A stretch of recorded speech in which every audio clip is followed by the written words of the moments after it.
Malankara Catholic T വിയിലെ കാറ്റക്കേസിസ് മതബോധനം എന്ന പരമ്പരയിലേക്ക് എല്ലാ പ്രേക്ഷകർക്കും സ്വാഗതം. കഴിഞ്ഞ 2 എപ്പിസോഡുകളിലായി മലങ്കര സുറിയാനി കത്തോലിക്ക വേദപാഠാവലിയിലെ 5-6 ക്ലാസ്സുകൾ നമ്മൾ പരിചയപ്പെട്ടു. 5-ാം ക്ലാസ്സിൽ പ്രത്യേകമായിട്ട് സൃഷ്ടാവായ ദൈവം എന്ന് പറഞ്ഞുകൊണ്ട് പ്രപഞ്ച സൃഷ്ടി മുതലുള്ള സംഭവങ്ങൾ ക്രമമായി വിശുദ്ധലിഖിതത്തിൻ്റെ അടിസ്ഥാനത്തിൽ കുട്ടികളെ പഠിപ്പിക്കാനാണ് നമ്മൾ താല്പര്യപ്പെട്ടത്. പ്രപഞ്ച സൃഷ്ടി, മനുഷ്യ സൃഷ്ടി, മനുഷ്യൻ്റെ പാപം, അബ്രഹാമിൻ്റെ വിളി, അബ്രഹാം, ഇസഹാക്ക്, യാക്കോബിൻ്റെ പുത്രനായ യൗസേപ്പ്, മോശയുടെ നേതൃത്വത്തിൽ ഇസ്രായേൽ ജനം കനാൻ നാട്ടിലേക്കുള്ള യാത്ര, മോശയുടെ പിൻഗാമിയായ ജോഷുവ, ഉൽപ്പത്തി, പുറപ്പാട് പുസ്തകങ്ങളെ അടിസ്ഥാനപ്പെടുത്തി വിശുദ്ധലിഖിതത്തിൻ്റെ പശ്ചാത്തലത്തിൽ ക്രമമായി വെളിപാടിൻ്റെ ചരിത്രം പഠിപ്പിക്കാൻ നമ്മൾ താല്പര്യപ്പെടുകയായിരുന്നു. പ്രപഞ്ച സൃഷ്ടി മുതൽ ഇസ്രായേൽ ജനം കനാൻ നാട്ടിൽ എത്തുന്നതുവരെയുള്ള സംഭവങ്ങൾ 5 നമ്മൾ കുട്ടികളെ പഠിപ്പിച്ചു. 6-ാം ക്ലാസ് അതിൻ്റെ തുടർച്ചയായിരുന്നു.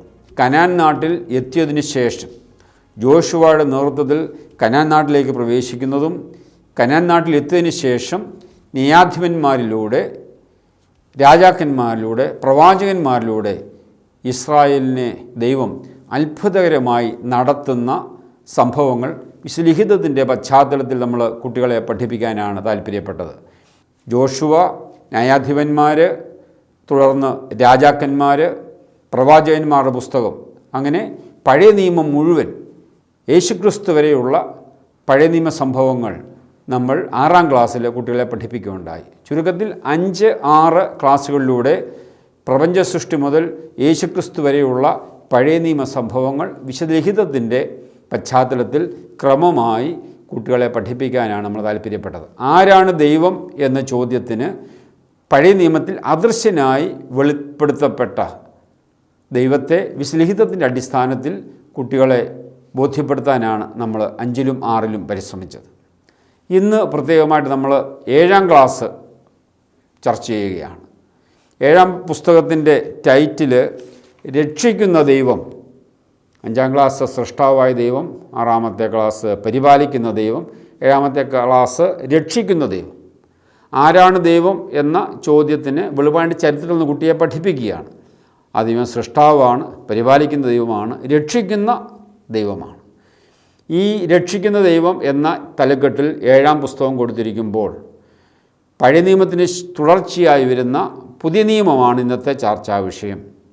പുതിയ നിയമം എന്ന് പറയുമ്പോൾ പുതിയ നിയമത്തിലെ സുവിശേഷങ്ങളാണ് പ്രത്യേകമായിട്ട് നാം ചർച്ച ചെയ്യുക. 4 സുവിശേഷങ്ങൾ, മത്തായി, മർക്കോസ്, ലൂക്കോസ്, യോഹന്നാൻ എന്നീ 4 സുവിശേഷങ്ങളിൽ അവതരിപ്പിച്ചിരിക്കുന്ന യേശുവിനെ അവതരിപ്പിക്കാനാണ് പ്രത്യേകമായിട്ട് നമ്മൾ പരിശ്രമിക്കുക. ഈ യേശു രക്ഷകനാണെന്നും മനുഷ്യവംശത്തിൻ്റെ ഏക രക്ഷകനാണെന്നും ലോകരക്ഷകനാണെന്നും കുട്ടിയെ ബോധ്യപ്പെടുത്തുകയാണ് ഈ 7-ാമത്തെ ക്ലാസ്സിലൂടെ രക്ഷിക്കുന്ന ദൈവം. അപ്പോൾ യേശുവിൻ്റെ ജനനം മുതൽ പെന്തിക്കോസ്ത് വരെയുള്ള സംഭവങ്ങൾ വിശുദ്ധലിഖിതത്തിൻ്റെ അടിസ്ഥാനത്തിൽ സുവിശേഷങ്ങളുടെ പശ്ചാത്തലത്തിൽ കുട്ടിക്ക് ബോധ്യമാക്കി കൊടുക്കുക എന്നുള്ളതാണ് 7-ാം ക്ലാസ്സിൻ്റെ അടിസ്ഥാനപരമായ ലക്ഷ്യം. അതുകൊണ്ടാണ് രക്ഷിക്കുന്ന ദൈവം എന്ന പേരിൽ ഈ പുസ്തകം പ്രത്യേകമായിട്ട് അവതരിപ്പിച്ചിരിക്കുക. നമുക്കറിയാം, യേശുവിൻ്റെ പേര് തന്നെ യേശു രക്ഷകനാണ് എന്നുള്ള ആ സന്ദേശം നൽകുന്നതാണ്. മത്തായി 2:21 അവൾ ഒരു പുത്രനെ പ്രസവിക്കും, നീ അവന് യേശു എന്ന് പേരിടണം. എന്തെന്നാൽ അവൻ ജനത്തെ അവരുടെ പാപങ്ങളിൽ നിന്ന് മോചിപ്പിക്കും. യേശു എന്ന വാക്ക് ഹീബ്രു പദത്തിലെ യേശുവ എന്ന പദത്തിൽ നിന്ന് വന്നതാണ്. ആ വാക്കിൻ്റെ അർത്ഥം ടു ഡെലിവർ, ടു റെസ്ക്യൂ, വിമോചകൻ, രക്ഷകൻ എന്നൊക്കെയാണ് ആ പദത്തിൻ്റെ തന്നെ അർത്ഥം. അപ്പോൾ യേശു എന്ന വാക്ക് തന്നെ രക്ഷകൻ എന്നാണ് അത് അർത്ഥമാക്കുക. ലൂക്ക 2:21 നാം ഇപ്രകാരം വായിക്കുന്നുണ്ട്: സകല ജനത്തിനും വേണ്ടിയുള്ള വലിയ സന്തോഷത്തിൻ്റെ സദ്വാർത്ത ഞാൻ നിങ്ങളെ അറിയിക്കുന്നു. ദാവീദിൻ്റെ പട്ടണത്തിൽ നിങ്ങൾക്കായി ഒരു രക്ഷകൻ, കർത്താവായ ക്രിസ്തു ഇന്ന് ജനിച്ചിരിക്കുന്നു. അപ്പോൾ അവിടെയും ദാവീദിൻ്റെ പട്ടണത്തിൽ ഒരു രക്ഷകൻ നിങ്ങൾക്കായി ജനിച്ചിരിക്കുന്നു. ലൂക്ക 2:31 നാം ഇപ്രകാരം വായിക്കുന്നുണ്ട്: യേശുവിനെ ദേവാലയത്തിൽ സമർപ്പിക്കുമ്പോൾ ശമോൻ യേശുവിനെ നോക്കിക്കൊണ്ട് പറയുകയാണ്, സകല ജനതകൾക്കും വേണ്ടി അങ്ങ് ഒരുക്കിയിരിക്കുന്ന രക്ഷ എൻ്റെ കണ്ണുകൾ കണ്ടു കഴിഞ്ഞു. അപ്പോൾ യേശു എന്ന ആ വ്യക്തിയെ നോക്കി ശിമോൻ പറയുകയാണ്, സകല ജനത്തിനും വേണ്ടി അങ്ങ് ഒരുക്കിയിരിക്കുന്ന രക്ഷ ഞാൻ കണ്ടു കഴിഞ്ഞു. യേശു തന്നെയാണ് രക്ഷ. ആ ബോധ്യം ശിമോനുണ്ടായിരുന്നതുകൊണ്ടാണ് അപ്രകാരം ഏറ്റുപറഞ്ഞത്. അപ്പോൾ യേശുവിനെ രക്ഷകനായി ആദ്യം കണ്ടതും മനസ്സിലാക്കിയതും ഒരുപക്ഷേ ശിമോനായിരിക്കാം. ദേവാലയത്തിൽ വെച്ച് അപ്രകാരം ആ ഒരു ഡിക്ലറേഷനിലൂടെ അത് പ്രഖ്യാപിക്കുകയാണ്. ഈ പാഠാവലിയിലൂടെ യേശു ലോകരക്ഷകൻ, ഏകരക്ഷകൻ, നമ്മുടെ എല്ലാവരുടെയും രക്ഷകനാണ് യേശു എന്ന ബോധ്യം കുട്ടിക്ക് നൽകുക എന്നതാണ് ഏറ്റവും പ്രധാനപ്പെട്ട കാര്യം. സുവിശേഷത്തിലെ യേശുവിനെയാണ് നമ്മൾ 7ാം ക്ലാസ്സിൽ പ്രത്യേകമായിട്ട് പഠിപ്പിക്കുക, രക്ഷിക്കുന്ന ദൈവം. 7ാം പുസ്തകത്തിൻ്റെ ടൈറ്റില് രക്ഷിക്കുന്ന ദൈവം എന്നാണ് നമ്മൾ പറയുകയുണ്ടായി. 1ാം പാഠം വചനം മാംസമായി. 1ാമത്തെ പാഠത്തിൽ പ്രധാനമായിട്ട് യേശുവിൻ്റെ ബാല്യകാല സംഭവങ്ങളെല്ലാം തന്നെ ഇവിടെ പ്രത്യേകമായിട്ട് അവതരിപ്പിക്കുകയാണ്. യേശുവിൻ്റെ 30 വയസ്സ് വരെയുള്ള ലിഖിതത്തിൽ പറഞ്ഞിരിക്കുന്ന, സുവിശേഷത്തിൽ പറഞ്ഞിരിക്കുന്ന സംഭവങ്ങളെ അവതരിപ്പിച്ചുകൊണ്ട് ആരാണ് യേശു എന്ന് പ്രത്യേകമായിട്ട് അവതരിപ്പിച്ചിരിക്കുകയാണ്. കഴിഞ്ഞ പുസ്തകത്തിൻ്റെ അവസാനം പ്രവാചകന്മാർ യേശുവിനെക്കുറിച്ച് പറഞ്ഞ ദീർഘദർശനങ്ങൾ നമ്മൾ കാണുകയുണ്ടായി. മിശിഹ വരും, ആ വലിയ പ്രതീക്ഷയിൽ യഹൂദജനം കാത്തിരിക്കുകയായിരുന്നു. ഇപ്പോൾ വചനമാംസമായി യോഹന്നാൻ 1:14, ദ വേർഡ് ബിക്കെയിം ഫ്ലഷ്, ദൈവത്തിൻ്റെ വചനം മനുഷ്യനായി കാണപ്പെട്ടു. ചരിത്രത്തിൽ ദൈവം കാണപ്പെട്ടു, മനുഷ്യനായി തീർന്നു. രക്ഷന് വേണ്ടി കാത്തിരിക്കുന്ന ഒരു ജനതയുടെ മുൻപിലേക്ക് ദൈവദൂതൻ്റെ അറിയിപ്പ് വരികയാണ്. നസ്രത്തിലെ മറിയം എന്ന കന്യകയുടെ അടുത്തേക്ക് ദൈവദൂതൻ കടന്നു വന്ന് പറയുകയാണ്, ദൈവകൃപ നിറഞ്ഞവളെ സ്വസ്തി, കർത്താവ് നിന്നോടുകൂടെ. എന്നിട്ട് പറയുകയാണ്, മറിയമേ നീ ഭയപ്പെടേണ്ട, ദൈവസന്നിധിയിൽ നീ കൃപ കണ്ടെത്തിയിരിക്കുന്നു. നീ ഗർഭം ധരിച്ച് പുത്രനെ പ്രസവിക്കും, നീ അവന് യേശുവെന്ന് പേരിടണം. അവൻ വലിയവനായിരിക്കും, അത്യുന്നതൻ്റെ പുത്രൻ എന്ന് വിളിക്കപ്പെടും. അവൻ്റെ പിതാവായ ദാവീദിൻ്റെ സിംഹാസനം ദൈവമായ കർത്താവ് അവന് കൊടുക്കും. യാക്കോബിൻ്റെ ഭവനത്തിന്മേൽ അവൻ എന്നേക്കും ഭരണം നടത്തും. അവൻ്റെ രാജ്യത്തിന് അവസാനമുണ്ടാകുകയില്ല. ലൂക്ക 1:30-33. മറിയം പറഞ്ഞു, ഇതാ കർത്താവിൻ്റെ ദാസി, നിന്റെ വാക്കിനിൽ നിറവേറട്ടെ. യേശുവിൻ്റെ ജനനം ഒരു ചരിത്ര സംഭവമാണ്. അതുകൊണ്ടാണ് രാജാക്കന്മാരുടെ പേരൊക്കെ പറഞ്ഞുകൊണ്ടാണ് അക്കാലത്ത് റോമാ സാമ്രാജ്യത്തിലുള്ള ജനങ്ങളെ പേരെഴുതി ചേർക്കപ്പെടണമെന്ന് അഗസ്റ്റസ് സീസർ എന്ന കൽപ്പന പുറപ്പെട്ടു. അതുകൊണ്ട് മറിയത്തിൻ്റെ ഭർത്താവായ യോസഫ് ദാവീദിൻ്റെ വംശത്തിലും കുടുംബത്തിലും പെട്ടവനായിരുന്നതുകൊണ്ട് പേരെഴുതിക്കാനായി നസ്രത്തിൽ നിന്ന് യൂദയായിൽ ദാവീദിൻ്റെ പട്ടണമായ ബേത്ലഹേമിലേക്ക് പോയി. അവിടെ വെച്ച് മറിയം യേശുവിന് ജന്മം നൽകി. യേശുവിൻ്റെ ജനനം, അതിനുശേഷം 8ാം ദിവസം യേശുവിനെ ദേവാലയത്തിൽ സമർപ്പിക്കുന്നത്, 40ാം ദിവസം ദേവാലയത്തിൽ കടന്നു വന്ന് കാഴ്ചകൾ അർപ്പിക്കുന്നത്, യേശുവിൻ്റെ ദേവാലയ പ്രവേശനം, അത് കഴിഞ്ഞ് യേശുവിൻ്റെ ബാല്യം, യേശു 12ാം വയസ്സിൽ ജെറുസലേം ദേവാലയത്തിലേക്ക് പോകുന്നതും അവിടെ ഉപാധ്യായന്മാരുടെ കൂട്ടത്തിലിരുന്ന് അവരോട് തർക്കിക്കുന്നതും, അങ്ങനെ വിശുദ്ധ ലിഖിതത്തിൽ സുവിശേഷത്തിൽ പറഞ്ഞിരിക്കുന്ന യേശുവിൻ്റെ ബാല്യവുമായി ബന്ധപ്പെട്ട എല്ലാ വിഷയങ്ങളും ഈ 1ാമത്തെ പാഠത്തിൽ പ്രത്യേകമായിട്ട് ചർച്ച ചെയ്തിട്ടുണ്ട്. അപ്പോൾ വചനം മാംസമായി ദൈവപുത്രനായ 2ാമത്തെ തൃത്വത്തിലെ വ്യക്തി മനുഷ്യനായി ബേത്ലഹേമിൽ ജനിച്ച് നസ്രത്തിൽ വളർന്ന് 30 വയസ്സ് വരെ വളർന്നു വന്ന സംഭവത്തെ വിശുദ്ധലിഖിതത്തിൻ്റെ സുവിശേഷത്തിൻ്റെ പശ്ചാത്തലത്തിൽ കുട്ടിയെ ബോധ്യപ്പെടുത്താനാണ് 1ാമത്തെ പാഠത്തിലൂടെ നമ്മൾ പരിശ്രമിക്കുക. 2ാമത്തെ പാഠം യേശുക്രിസ്തുവിൻ്റെ ജ്ഞാനസ്നാനം. നമുക്കറിയാം, യേശു 30 വയസ്സ് വരെ രഹസ്യ ജീവിതം നയിച്ചെങ്കിൽ യേശു തൻ്റെ പരസ്യ ശുശ്രൂഷ ആരംഭിക്കുന്നത് 30ാം വയസ്സിലാണ്. യേശുവിന് മുന്നോടിയായിട്ട് കടന്നു വന്ന ആളായിരുന്നു സ്നാപക യോഹന്നാൻ. അപ്പോൾ യേശുവിൻ്റെ ജ്ഞാനസ്നാനം എന്ന് പറഞ്ഞുകൊണ്ടാണ് 2ാമത്തെ പാഠം ആരംഭിക്കുക. യേശുവിൻ്റെ പരസ്യ ജീവിതം ആരംഭിക്കുന്നത് യേശുവിൻ്റെ ജ്ഞാനസ്നാനത്തോടു കൂടിയാണ്. യോഹന്നാൻ പറഞ്ഞു, ഇതാ ലോകത്തിൻ്റെ പാപം നീക്കുന്ന ദൈവത്തിൻ്റെ കുഞ്ഞാട്. യേശുവിനെ യോഹന്നാൻ ജനത്തിന് പരിചയപ്പെടുത്തുകയാണ്. യോഹന്നാനിൽ നിന്നും യേശു സ്നാനം സ്വീകരിക്കുന്നു. ആ സമയത്ത് പരിശുദ്ധ തൃത്വം പ്രത്യക്ഷപ്പെടുന്നു. ഇവൻ എൻ്റെ പ്രിയപുത്രൻ എന്ന് പറഞ്ഞുകൊണ്ട് യേശുവിൻ്റെ മേൽ സ്വർഗം സാക്ഷ്യം നൽകുന്ന സംഭവമാണ്. തൃത്വൈക ദൈവം പ്രത്യക്ഷപ്പെടുന്ന സംഭവം. പിതാവ് തൻ്റെ ശബ്ദം മൂലം, ഇവൻ്റെ പ്രിയപുത്രൻ എന്ന് പറഞ്ഞുകൊണ്ടുള്ള ശബ്ദം മൂലം, പുത്രൻ തൻ്റെ സാന്നിധ്യം മൂലം, പരിശുദ്ധാത്മാ പ്രാവിൻ്റെ രൂപത്തിൽ കടന്നു വന്ന് തൃത്വൈക ദൈവം അവിടെ സാക്ഷ്യം നൽകുകയാണ്. അതിനുശേഷം യേശുവിൻ്റെ മരുഭൂമിയിലെ പരീക്ഷ ഒരുപക്ഷെ ആ 40 ദിവസം മരുഭൂമിയിൽ വെച്ച് മാത്രം ഉണ്ടായ പരീക്ഷ എന്ന് മാത്രം നമ്മൾ അതിനെ കരുതരുത്. പിന്നെയോ യേശുവിൻ്റെ ജീവിതത്തിൽ ഉടനീളമുണ്ടായ പിശാചിൻ്റെ പരീക്ഷകളായിട്ട് നമുക്ക് ഇതിനെ വ്യാഖ്യാനിക്കാവുന്നതാണ്. പക്ഷേ സുവിശേഷകൻ ആ ഒരു സംഭവമായിട്ട് ബന്ധപ്പെടുത്തിയാണ് അതിനെ അവതരിപ്പിച്ചിരിക്കുക. ഒരുപക്ഷേ യേശുവിൻ്റെ ജീവിതത്തിൽ നിരന്തരം ഈ പരീക്ഷകൾ ഉണ്ടായിരുന്നിരിക്കും. യേശു അതിനെല്ലാം അതിജീവിക്കുന്നതായിട്ടാണ് നാം ഇവിടെ കാണുക. അങ്ങനെ യേശു മരുഭൂമിയിൽ 40 ദിവസം ഉപവസിച്ച് പ്രാർത്ഥിച്ച് പരിശുദ്ധാത്മാവ് നിറവിൽ സാത്താനെ തോൽപ്പിച്ച് തൻ്റെ പരസ്യ ശുശ്രൂഷ ആരംഭിക്കുന്നു. അപ്പോൾ നമ്മൾ യേശുവിൻ്റെ ജനനം, 30 വയസ്സ് വരെയുള്ള സംഭവങ്ങൾ, അതിനുശേഷം യേശു പരസ്യയുഗത്തിൻ്റെ ആരംഭത്തിൽ യോഹന്നാൻ യേശുവിനെ പരിചയപ്പെടുത്തുന്നത്, യോഹന്നാൻ സ്നാപകൻ യേശുവിന് മാമുദീസ നൽകുന്നത്, യേശുവിൻ്റെ മരുഭൂമിയിലെ പരീക്ഷ, ഇങ്ങനെ യേശു സംഭവങ്ങൾ സുവിശേഷത്തിലൂടെ ക്രമമായി കുട്ടികളെ പഠിപ്പിക്കാനാണ് താല്പര്യപ്പെടുക. മൂന്നാമത്തെ പാഠം ദൈവരാജ്യ പ്രഘോഷണം. മാമുദീസ സ്വീകരിച്ച യേശു ദൈവരാജ്യ പ്രഘോഷണത്തിനായിട്ട് കടന്നു വരികയാണ്.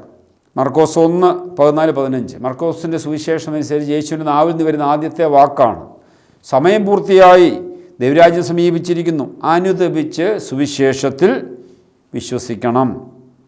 ദൈവരാജ്യ പ്രഘോഷണം യേശു ആരംഭിക്കുകയാണ്. സത്യത്തിൽ എന്താണ് ദൈവരാജ്യം? പലപ്പോഴും നമുക്ക് മനസ്സിലാക്കാൻ വളരെ ബുദ്ധിമുട്ടുള്ള ഒരു പദമാണ്, അല്ലെങ്കിൽ ഒരാശയമാണ് ദൈവരാജ്യം. നമ്മൾ പെട്ടെന്ന് മനസ്സിലാക്കേണ്ടത് ദൈവരാജ്യം എന്നാൽ ദൈവം ഭരിക്കുന്ന അവസ്ഥ, അതാണ് ദൈവരാജ്യം. മറ്റു വാക്കിൽ പറഞ്ഞാൽ യേശു തന്നെയാണ് ഈ ദൈവരാജ്യം. യേശു എന്ന വ്യക്തി എൻ്റെ ഉള്ളിൽ കടന്നു വന്ന് എൻ്റെ ഉള്ളിൽ വാസമർപ്പിച്ച് യേശു എന്നെ നയിക്കുകയും നിയന്ത്രിക്കുകയും ചെയ്യുന്ന അവസ്ഥയാണ്. യേശുവിൻ്റെ ഉള്ളിൽ കർത്താവായി ഭരണം ചെയ്യുന്ന അവസ്ഥയാണ്.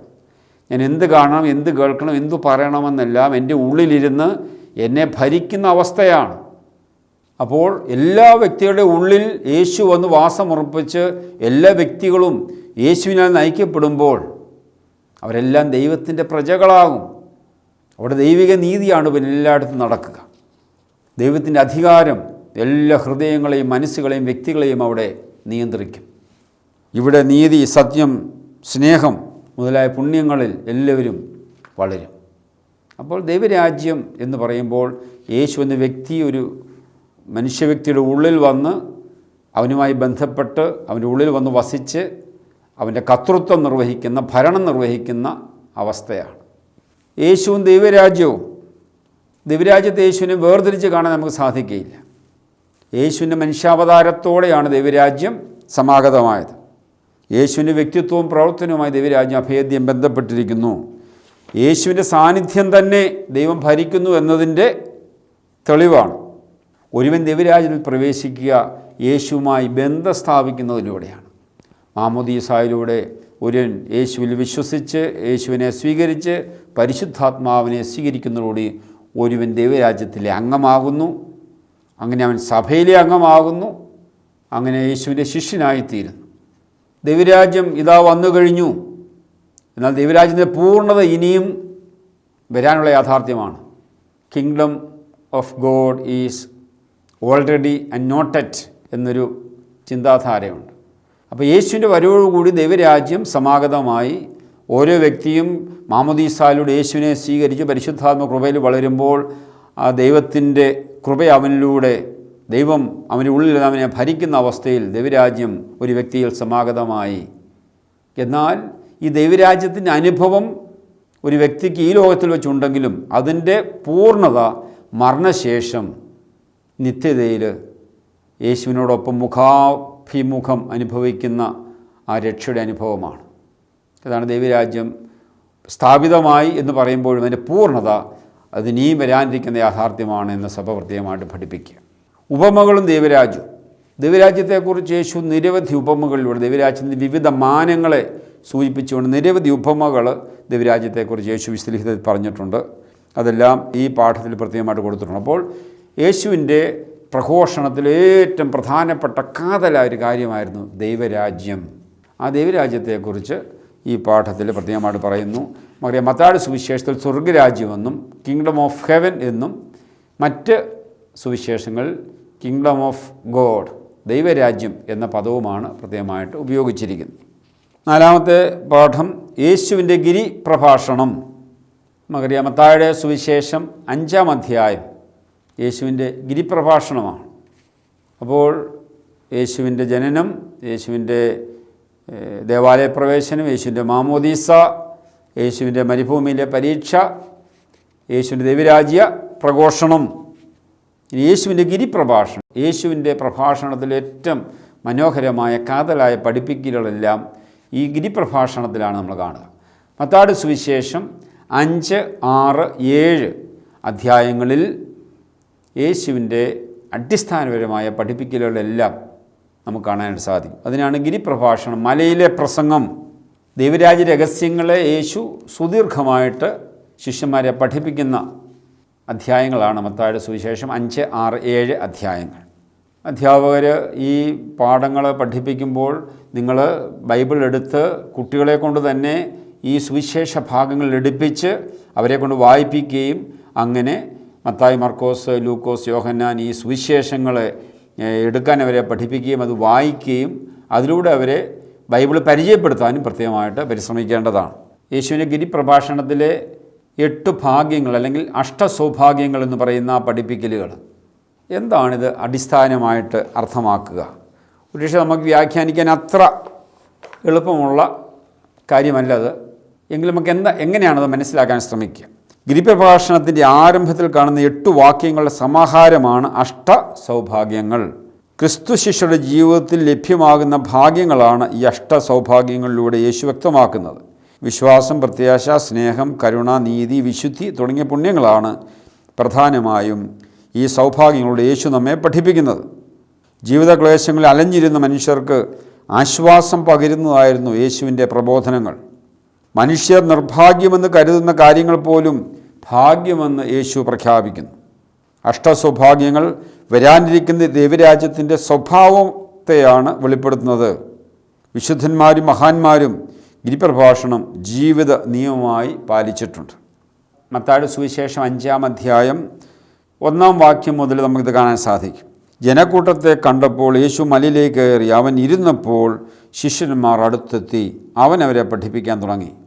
3-ാമത്തെ വാക്യം, ആത്മാവിൽ ദരിദ്രരായവർ ഭാഗ്യവാന്മാർ, സ്വർഗരാജ്യം അവരുടേതാണ്. എന്താണ് ആത്മാവിൽ ദരിദ്രരാകുക എന്ന് പറയുമ്പോൾ? ദുഃഖിച്ചിരിക്കുന്നവർ ഭാഗ്യവാന്മാർ, വിലപിക്കുന്നവർ ഭാഗ്യവാന്മാർ, അവർ ആശ്വസിപ്പിക്കപ്പെടും. നമുക്ക് ഈ വേദഭാഗം മനസ്സിലാക്കാൻ ഒരു കാര്യം കൂട്ടിച്ചേർത്താൽ പെട്ടെന്ന് മനസ്സിലാകും. ദൈവരാജ്യത്തെ പ്രതി, യേശുവിനെ പ്രതി എന്നൊരു വാക്കുകൂടെ കൂട്ടിച്ചേർത്ത് ഇത് വായിച്ചാൽ നമുക്കിത് പെട്ടെന്ന് മനസ്സിലാകും. നമുക്കങ്ങനെ വായിച്ചു നോക്കാം. ദൈവരാജ്യത്തെ പ്രതി, യേശുവിനെ പ്രതി, ആത്മാവിൽ ദരിദ്രരായവർ ഭാഗ്യവാന്മാർ, സ്വർഗരാജ്യം അവരുടേതാണ്. ലൂക്കാ സുവിശേഷകൻ ദരിദ്രരെ നിങ്ങൾ ഭാഗ്യവാന്മാർ എന്നാ പറയുക. അപ്പോൾ ദൈവരാജ്യത്തെ പ്രതി, യേശുവിനെ പ്രതി ഒരുവൻ ദരിദ്രനാകുമ്പോൾ, ഒരുവൻ പലതും വിട്ടുപേക്ഷിക്കുമ്പോൾ അവൻ ഭാഗ്യവാനാകും.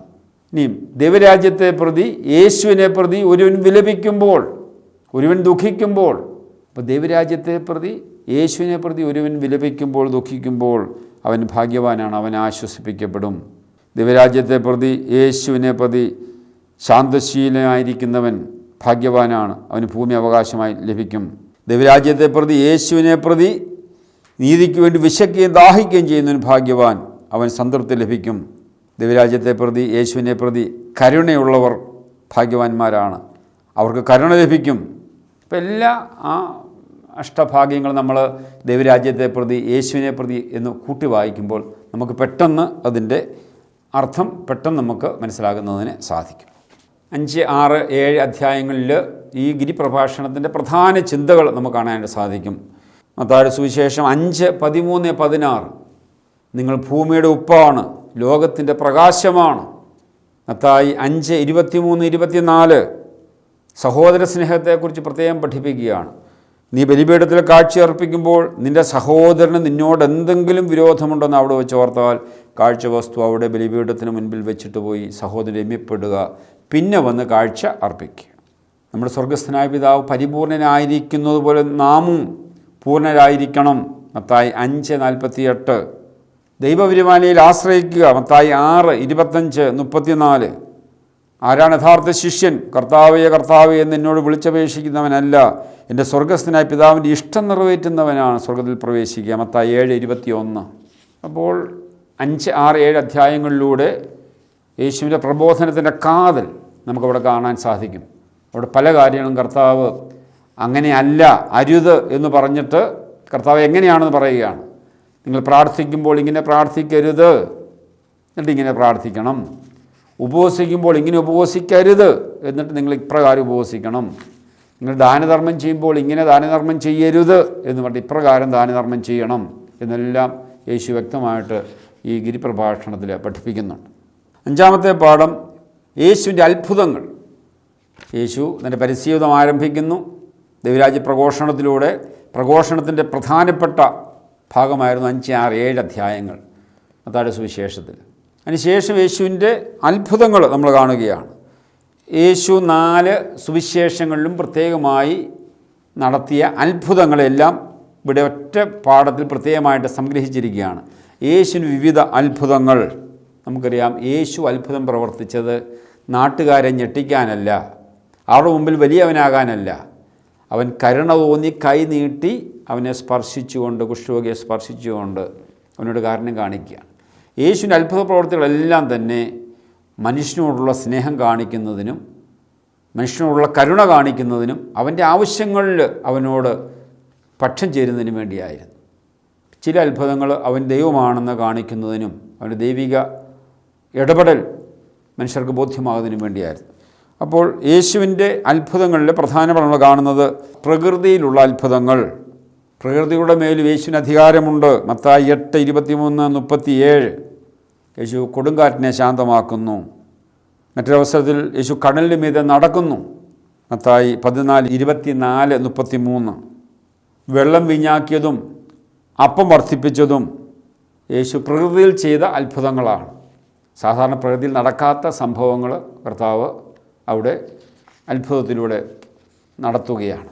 രണ്ടാമത്തെ യേശുവിൻ്റെ അത്ഭുതത്തിൻ്റെ മേഖല എന്ന് പറഞ്ഞാൽ രോഗശാന്തിയുമായി ബന്ധപ്പെട്ടതാണ്. കർത്താവിൻ്റെ അത്ഭുതങ്ങളിൽ കൂടുതലും രോഗശാന്തിയുമായി ബന്ധപ്പെട്ടതായിരുന്നു. എല്ലാ രോഗികളെയും, വിവിധ വ്യാധികളാലും വ്യഥകളാലും അവശരായവരെയും, പിശാചുബാധിതർ, അപസ്മാര രോഗികൾ, തളർവാദക്കാർ എന്നിവരെയും അവർ അവൻ്റെ അടുത്ത് കൊണ്ടുവന്നു. അവൻ അവരെ സുഖപ്പെടുത്തി. മത്തായി 4:24. കർത്താവേ, അങ്ങേക്ക് മനസ്സുണ്ടെങ്കിൽ എന്നെ ശുദ്ധനാക്കാൻ കഴിയും. യേശു കൈനീട്ടി അവനെ തൊട്ടുകൊണ്ട് പറഞ്ഞു, എനിക്ക് മനസ്സുണ്ട്, നിനക്ക് ശുദ്ധിയുണ്ടാകട്ടെ. ലൂക്ക 5:12-13. ദാവീദിൻ്റെ പുത്രാ, എന്നിൽ കനിയണമേ എന്ന് പറഞ്ഞുകൊണ്ട് 2 അന്ധന്മാർ യേശുവിൻ്റെ അടുക്കൽ വന്ന് കരഞ്ഞു. യേശു അവരെ സുഖപ്പെടുത്തും. മത്തായി 9:27-31. രക്തസ്രാവക്കാരി സ്ത്രീ അവൻ്റെ വസ്ത്രത്തിൽ സ്പർശിച്ചപ്പോൾ അവർക്ക് സൗഖ്യം ലഭിച്ചു. ലൂക്ക 8:43-48. അപ്പോൾ നിരവധി അത്ഭുതങ്ങൾ രോഗശാന്തിയുമായി ബന്ധപ്പെട്ടത് നമുക്ക് കാണാനായിട്ട് സാധിക്കും. മറ്റ് അത്ഭുതം എന്ന് പറയുക പിശാചിനെ ബഹിഷ്കരിക്കൽ. ലൂക്ക 11:14. പിശാചു ബാധിതനായ ഒരു ഊമനെ യേശു സുഖപ്പെടുത്തുന്നു. മത്തായി 8:28-34. ഗദറായക്കാരുടെ ദേശത്ത് ശവക്കല്ലുകളിൽ നിന്ന് ഇറങ്ങി വന്ന 2 പിശാചു ബാധിതർ, അവരിൽ നിന്ന് യേശു പിശാചിനെ പുറത്താക്കുന്നു. അത്ഭുതങ്ങളിലെ 4-ാമത്തെ തലം എന്ന് പറയുന്നത് മരിച്ചവരെ ഉയർപ്പിക്കുന്നതാണ്. യേശു മരിച്ചവരെ ഉയർപ്പിച്ചുകൊണ്ട് യേശു ജീവൻ്റെ മേൽ അധികാരമുള്ളവനാണ്, ജീവൻ്റെ ഉടയവനാണെന്ന് തെളിയിക്കുകയാണ്. ലാസറിനെ ഉയർപ്പിച്ചതിലൂടെ യോഹന്നാൻ്റെ സുവിശേഷം 11:38-44. ലാസറിൻ്റെ ഉയർപ്പ്, അതിലൂടെ യേശു ജീവൻ്റെ ഉടയവനാണെന്ന് തെളിയിച്ചു. ജായിറോസിൻ്റെ മകളെ ഉയർപ്പിച്ചു. മർക്കോസ് 5:21-43. നായിനിലെ വിധവയുടെ മകൻ, അവനെ യേശു ഉയർപ്പിച്ചു. ലൂക്ക 7:11-17. യേശു മരിച്ചവരെ ഉയർപ്പിക്കുന്ന 3 സംഭവങ്ങൾ നമ്മളിവിടെ കണ്ടു. അപ്പോൾ പ്രധാനമായും യേശുവിൻ്റെ അത്ഭുതങ്ങൾ പ്രകൃതിയുമായി ബന്ധപ്പെട്ട അത്ഭുതങ്ങൾ, രോഗശാന്തിയുമായി ബന്ധപ്പെട്ടത്, പിശാചുബാധയുമായി ബന്ധപ്പെട്ടത്, അതുപോലെ തന്നെ മരിച്ചവരെ ഉയർപ്പിക്കുന്ന അത്ഭുതങ്ങൾ. അങ്ങനെ 4 തരത്തിൽ നമുക്ക് യേശുവിൻ്റെ അത്ഭുതങ്ങൾ നമുക്ക് മനസ്സിലാക്കാൻ സാധിക്കും. നമുക്ക് യേശുവും അത്ഭുതങ്ങളും, ഞാൻ തുടക്കത്തിൽ നാം പറയുകയുണ്ടായി, യേശുവിൻ്റെ അത്ഭുതമെല്ലാം തന്നെ മനുഷ്യന് വേണ്ടിയായിരുന്നു, മനുഷ്യനുള്ള കാരുണ്യത്തിന് വേണ്ടിയായിരുന്നു, മനുഷ്യ നന്മയ്ക്ക് വേണ്ടിയായിരുന്നു. 6-ാമത്തെ പാഠം യേശുവിൻ്റെ ഉപമകൾ. നമ്മൾ ക്രമമായിട്ട് യേശുവിനെ പഠിക്കാനായിട്ട് ശ്രമിക്കുകയാണ്. സുവിശേഷങ്ങളിൽ അവതരിപ്പിച്ചിരിക്കുന്ന യേശുവിനെ ക്രമമായിട്ട് നമ്മൾ പഠിക്കുകയാണ്. യേശുവിൻ്റെ ജനനം, യേശുവിൻ്റെ പരിശീലനത്തിലെ പ്രധാന സംഭവങ്ങൾ, പ്രധാനമായിട്ട് യേശുവിൻ്റെ ദൈവരാജ്യ പ്രഘോഷണം, ഗിരിപ്രഭാഷണം, യേശുവിൻ്റെ അത്ഭുതങ്ങൾ, യേശുവിൻ്റെ പ്രഭാഷണങ്ങൾ, ഇത്രയും നമ്മൾ കണ്ടു. 6-ാമത്തെ പാഠം യേശുവിൻ്റെ ഉപമകൾ. യേശു പഠിപ്പിക്കുന്നത് ഉപമകളിലൂടെയായിരുന്നു. ഇതെല്ലാം യേശു ഉപമകൾ വഴിയാണ് ജനക്കൂട്ടത്തോട് അരുളി ചെയ്തത്. ഉപമകളിലൂടെ അല്ലാതെ അവൻ ഒന്നും അവരോട് പറഞ്ഞിരുന്നില്ല. മത്തായി 13:34. യേശുവിൻ്റെ ഉപമകൾ. 13-ാം അധ്യായത്തിൽ യേശുവിൻ്റെ ഉപമകളെക്കുറിച്ചുള്ള ധാരാളം പഠിപ്പിക്കലുകൾ നമുക്ക് കാണാനായിട്ട് സാധിക്കും. യേശുവിൻ്റെ ഉപമകളെ 5 തിരിച്ചിട്ടുണ്ട്. 5 തലങ്ങളിലാണ് യേശുവിൻ്റെ ഉപമകളെ നമ്മൾ കാണുക. ഒന്നാമതായിട്ട് ദൈവരാജ്യത്തിൻ്റെ ആരംഭവും വളർച്ചയുമായി ബന്ധപ്പെട്ട ഉപമകൾ. രണ്ടാമതായിട്ട് ദൈവരാജ്യവും കരുണയും ചേർത്തുള്ള ഉപമകൾ. മൂന്നാമതായിട്ട് യേശുവിൻ്റെ ശിഷ്യത്വവുമായി ബന്ധപ്പെട്ട ഉപമകൾ. നാലാമതായിട്ട് ദൈവരാജ്യത്തിൻ്റെ പ്രതിസന്ധിയുമായി ബന്ധപ്പെട്ട ഉപമകൾ. അഞ്ചാമതായിട്ട് അന്ത്യവിധിയുമായി ബന്ധപ്പെട്ട ഉപമകൾ. അപ്പോൾ യേശുവിൻ്റെ പരിശീലനത്തിൽ യേശു ഉപമകളിലൂടെ എങ്ങനെ പഠിപ്പിച്ചിരുന്നു, യേശു ഉപമകളെ അടിസ്ഥാനപ്പെടുത്തി 6-ാമത്തെ പാഠം പ്രത്യേകമായിട്ട് ക്രമീകരിച്ചിരിക്കുന്നു. 7-ാമത്തെ പാഠം യേശു മിശിഹ. ബേത്ലഹേമിൽ ജനിച്ച് നസ്രത്തിൽ വളർന്ന് ഗലീലയിലെ ചുറ്റുപാടുകളിൽ പരിശീലനം നിർവഹിച്ച ഈ നസ്രായനായ യേശു ആരാണ് എന്ന ചോദ്യത്തിന് ഉത്തരമാണ് 7-ാമത്തെ പാഠം. യേശു മിശിഹായാണ്. ഇസ്രായേൽ ജനം ദീർഘനാളായി പ്രതീക്ഷയോടെ കാത്തിരുന്ന ആളായിരുന്നു മിശിഹ. നമ്മൾ കഴിഞ്ഞ ക്ലാസ്സിൽ പ്രത്യേകമായിട്ടത് പഠിക്കുകയുണ്ടായി. ഇസ്രായേൽ ജനം മിശിഹായ്ക്ക് വേണ്ടി കാത്തിരുന്നു. യഹൂദജനത്തിന് വലിയ പ്രതീക്ഷയായിരുന്നു. മിശിഹ വരും. മിശിഹ എന്ന വാക്കിൻ്റെ അർത്ഥം അഭിഷിക്തൻ, ദി അനോയിൻറ്റഡ് വൺ. ആരായിരിക്കും മിശിഹ? അഭിഷിക്തനാണ്. ഇസ്രായേൽ 3 കൂട്ടരെയാണ് അഭിഷേകം ചെയ്തിരുന്നത്: പ്രവാചകന്മാർ, പുരോഹിതന്മാർ, രാജാക്കന്മാർ. അപ്പോൾ ഏലിയായേക്കാൾ വലിയ പ്രവാചകൻ, അഹ്റോനേക്കാൾ വലിയ പുരോഹിതൻ, ദാവീദിനേക്കാൾ വലിയ രാജാവ്, ഇതിൻ്റെ എല്ലാം മകുടമായ മിശിഹ. അവൻ എല്ലാറ്റിനുമേലും അധികാരമുള്ള, ശക്തിയുള്ള, എല്ലാത്തിനെയും പുനരുദ്ധരിക്കുവാൻ, എല്ലാത്തിനെയും രക്ഷിക്കുവാൻ കഴിവുള്ള, ദൈവത്തിൽ നിന്ന് വരുന്ന ദൈവത്തിൻ്റെ അഭിഷിക്തൻ. ആ മിശിഹായെക്കുറിച്ചുള്ള അവരുടെ സങ്കല്പം യേശുവിൽ നിറവേറുകയാണ്. യേശു മിശിഹ. യേശു എന്ന വാക്കിൻ്റെ അർത്ഥം രക്ഷകനാണെന്ന് നമ്മൾ മനസ്സിലാക്കി. മിശിഹ എന്ന വാക്കിൻ്റെ അർത്ഥം അഭിഷിക്തൻ. ഹീബ്രുവിൽ മിശിഹ എന്ന വാക്ക് ഗ്രീക്കിൽ പറയുന്നതാണ് ക്രിസ്തു. അതിനാണ് യേശു മിശിഹ എന്നും യേശു ക്രിസ്തു എന്നും നമ്മൾ 2 രീതിയിലും പ്രത്യേകമായിട്ട് പറയുക. പൗരസ്ത്യ സഭകളിൽ മിശിഹ എന്ന പദമാണ് കൂടുതൽ ഉപയോഗിക്കുക. നമ്മൾ കഴിഞ്ഞ ക്ലാസ്സിൽ പഴയ നിയമത്തിലെ മിശിഹായെക്കുറിച്ചുള്ള പ്രവചനങ്ങൾ എല്ലാം തന്നെ നമ്മൾ പ്രത്യേകമായിട്ട് കാണുകയുണ്ടായി. മിശിഹായെക്കുറിച്ച് വലിയ പ്രതീക്ഷ ഇസ്രായേൽ ജനത്തിനുണ്ടായിരുന്നു.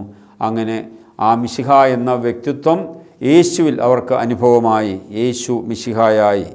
നമുക്കറിയാം, യേശു പുതിയ നിയമത്തിൽ തൻ്റെ മിശിഹായ്ക്കടുത്ത വ്യക്തിത്വത്തെ യേശു നേരിട്ടും പരോക്ഷമായും അംഗീകരിക്കുന്നതായിട്ടും അക്സെപ്റ്റ് ചെയ്യുന്നതാണ് നമുക്ക് കാണാനായിട്ട് സാധിക്കും. പുതിയ നിയമത്തിൽ യേശു മിശിഹായാണ് എന്നതിൻ്റെ ഏറ്റവും വലിയൊരു അടയാളം നമ്മൾ കാണുന്നത്, ഇസ്രായേൽ പ്രതീക്ഷിച്ചിരുന്നൊരു മിശിഹ ഒരു പൊളിറ്റിക്കൽ മിശിഹായായിരുന്നു. റോമ സാമ്രാജ്യത്തിൻ്റെ അധികാരത്തിൽ നിന്നും അടിമത്തിൽ നിന്നും അവരെ വിമോചിപ്പിക്കുന്ന ഒരു മിശിഹ. എന്നാൽ യേശുവിൻ്റെ മിശിഹായ്ക്കടുത്ത ശുശ്രൂഷകൾ യഹൂദജനം പ്രതീക്ഷിച്ചിരുന്ന പോലെയുള്ള ഒരു പൊളിറ്റിക്കൽ മിശിഹ ആയിരുന്നില്ല. പിന്നെയോ അതിന് വളരെ വ്യത്യസ്തമായി ഒരു സഹിക്കുന്ന മിശിഹായാണ് യേശു അവതരിപ്പിച്ചത്. യേശുവിൻ്റെ പഠിപ്പിക്കലുകളും യേശുവിൻ്റെ അത്ഭുതങ്ങളുമെല്ലാം യേശു മിശിഹായാണ് എന്നത് സൂചിപ്പിക്കുന്നവയായിരുന്നു. മിശിഹായ്ക്കടുത്ത അടയാളങ്ങളാണ് യേശുവിൻ്റെ ജീവിതത്തിലുടനീളം കാണിച്ചത്. മത്തായിയുടെ സുവിശേഷം 16-ാം അധ്യായം 16-ാം വാക്യത്തിൽ ഇതിനെക്കുറിച്ച് വ്യക്തമായ ഒരു ചിത്രം നമുക്ക് കാണാനായിട്ട് സാധിക്കും. യേശു കേസറിയ ഫിലിപ്പി പ്രദേശത്തെത്തിയപ്പോൾ ശിഷ്യന്മാരോട് ചോദിച്ചു, ഞാൻ ആരാണെന്നാണ് ജനങ്ങൾ പറയുന്നത്? പറഞ്ഞു, നീ ഏലിയായാണ്, ജെർമിയായാണ്, പ്രവാചകന്മാരിൽ ഒരുവനാണ്. യേശു ചോദിച്ചു, എന്നാൽ ഞാൻ ആരാണെന്നാണ് നിങ്ങൾ പറയുന്നത്? അപ്പോൾ ശിഷ്യന്മാർ പ്രതിനിധിയായി പത്രോസ് പറഞ്ഞു, നീ ജീവനുള്ള ദൈവത്തിൻ്റെ പുത്രനായ മിശിഹായാണ്. അപ്പോൾ യേശു അതിനെ അക്സെപ്റ്റ് ചെയ്തുകൊണ്ട്, അംഗീകരിച്ചുകൊണ്ട്, സ്വീകരിച്ചുകൊണ്ട് പറഞ്ഞു, യോനയുടെ പുത്രനായ ശിമോനെ, നീ ഭാഗ്യവാൻ, മാംസരക്തങ്ങളല്ല ഇത് നിനക്ക് വെളിപ്പെടുത്തി തന്നത്, പിന്നെയോ എൻ്റെ സ്വർഗസ്ഥനായ പിതാവാണ് ഇത് നിനക്ക് വെളിപ്പെടുത്തി തന്നത്. യേശു 2 ടൈറ്റിലും അംഗീകരിക്കുകയാണ്. ദൈവപുത്രൻ, അതുപോലെ തന്നെ മിശിഹ. യേശുവിനെക്കുറിച്ചുള്ള ഏറ്റവും അടിസ്ഥാനപരമായ 2 ടൈറ്റിൽസാണ് പത്രോസ് അവിടെ വെളിപ്പെടുത്തിയത്. അത് പിതാവായ ദൈവം പത്രോസിലൂടെ വെളിപ്പെടുത്തിയതാണ് എന്ന് യേശു തന്നെ സാക്ഷ്യപ്പെടുത്തി. യേശു ദൈവപുത്രനാണ് എന്ന് പറഞ്ഞതിലൂടെ എന്താണ്? യേശുവിൻ്റെ പ്രീ എക്സിസ്റ്റൻസ് പത്രോസോട് പറയുകയായിരുന്നു. അനാദിയിലെ പിതാവിൽ നിന്ന് ജനിച്ച പിതാവിൻ്റെ പുത്രനാണ് നീ. അതുകൊണ്ടാണ് മാമോദീസായിൽ സ്വർഗം തുറന്ന് പിതാവ് പറഞ്ഞു, ഇവൻ എൻ്റെ പ്രിയപുത്രൻ.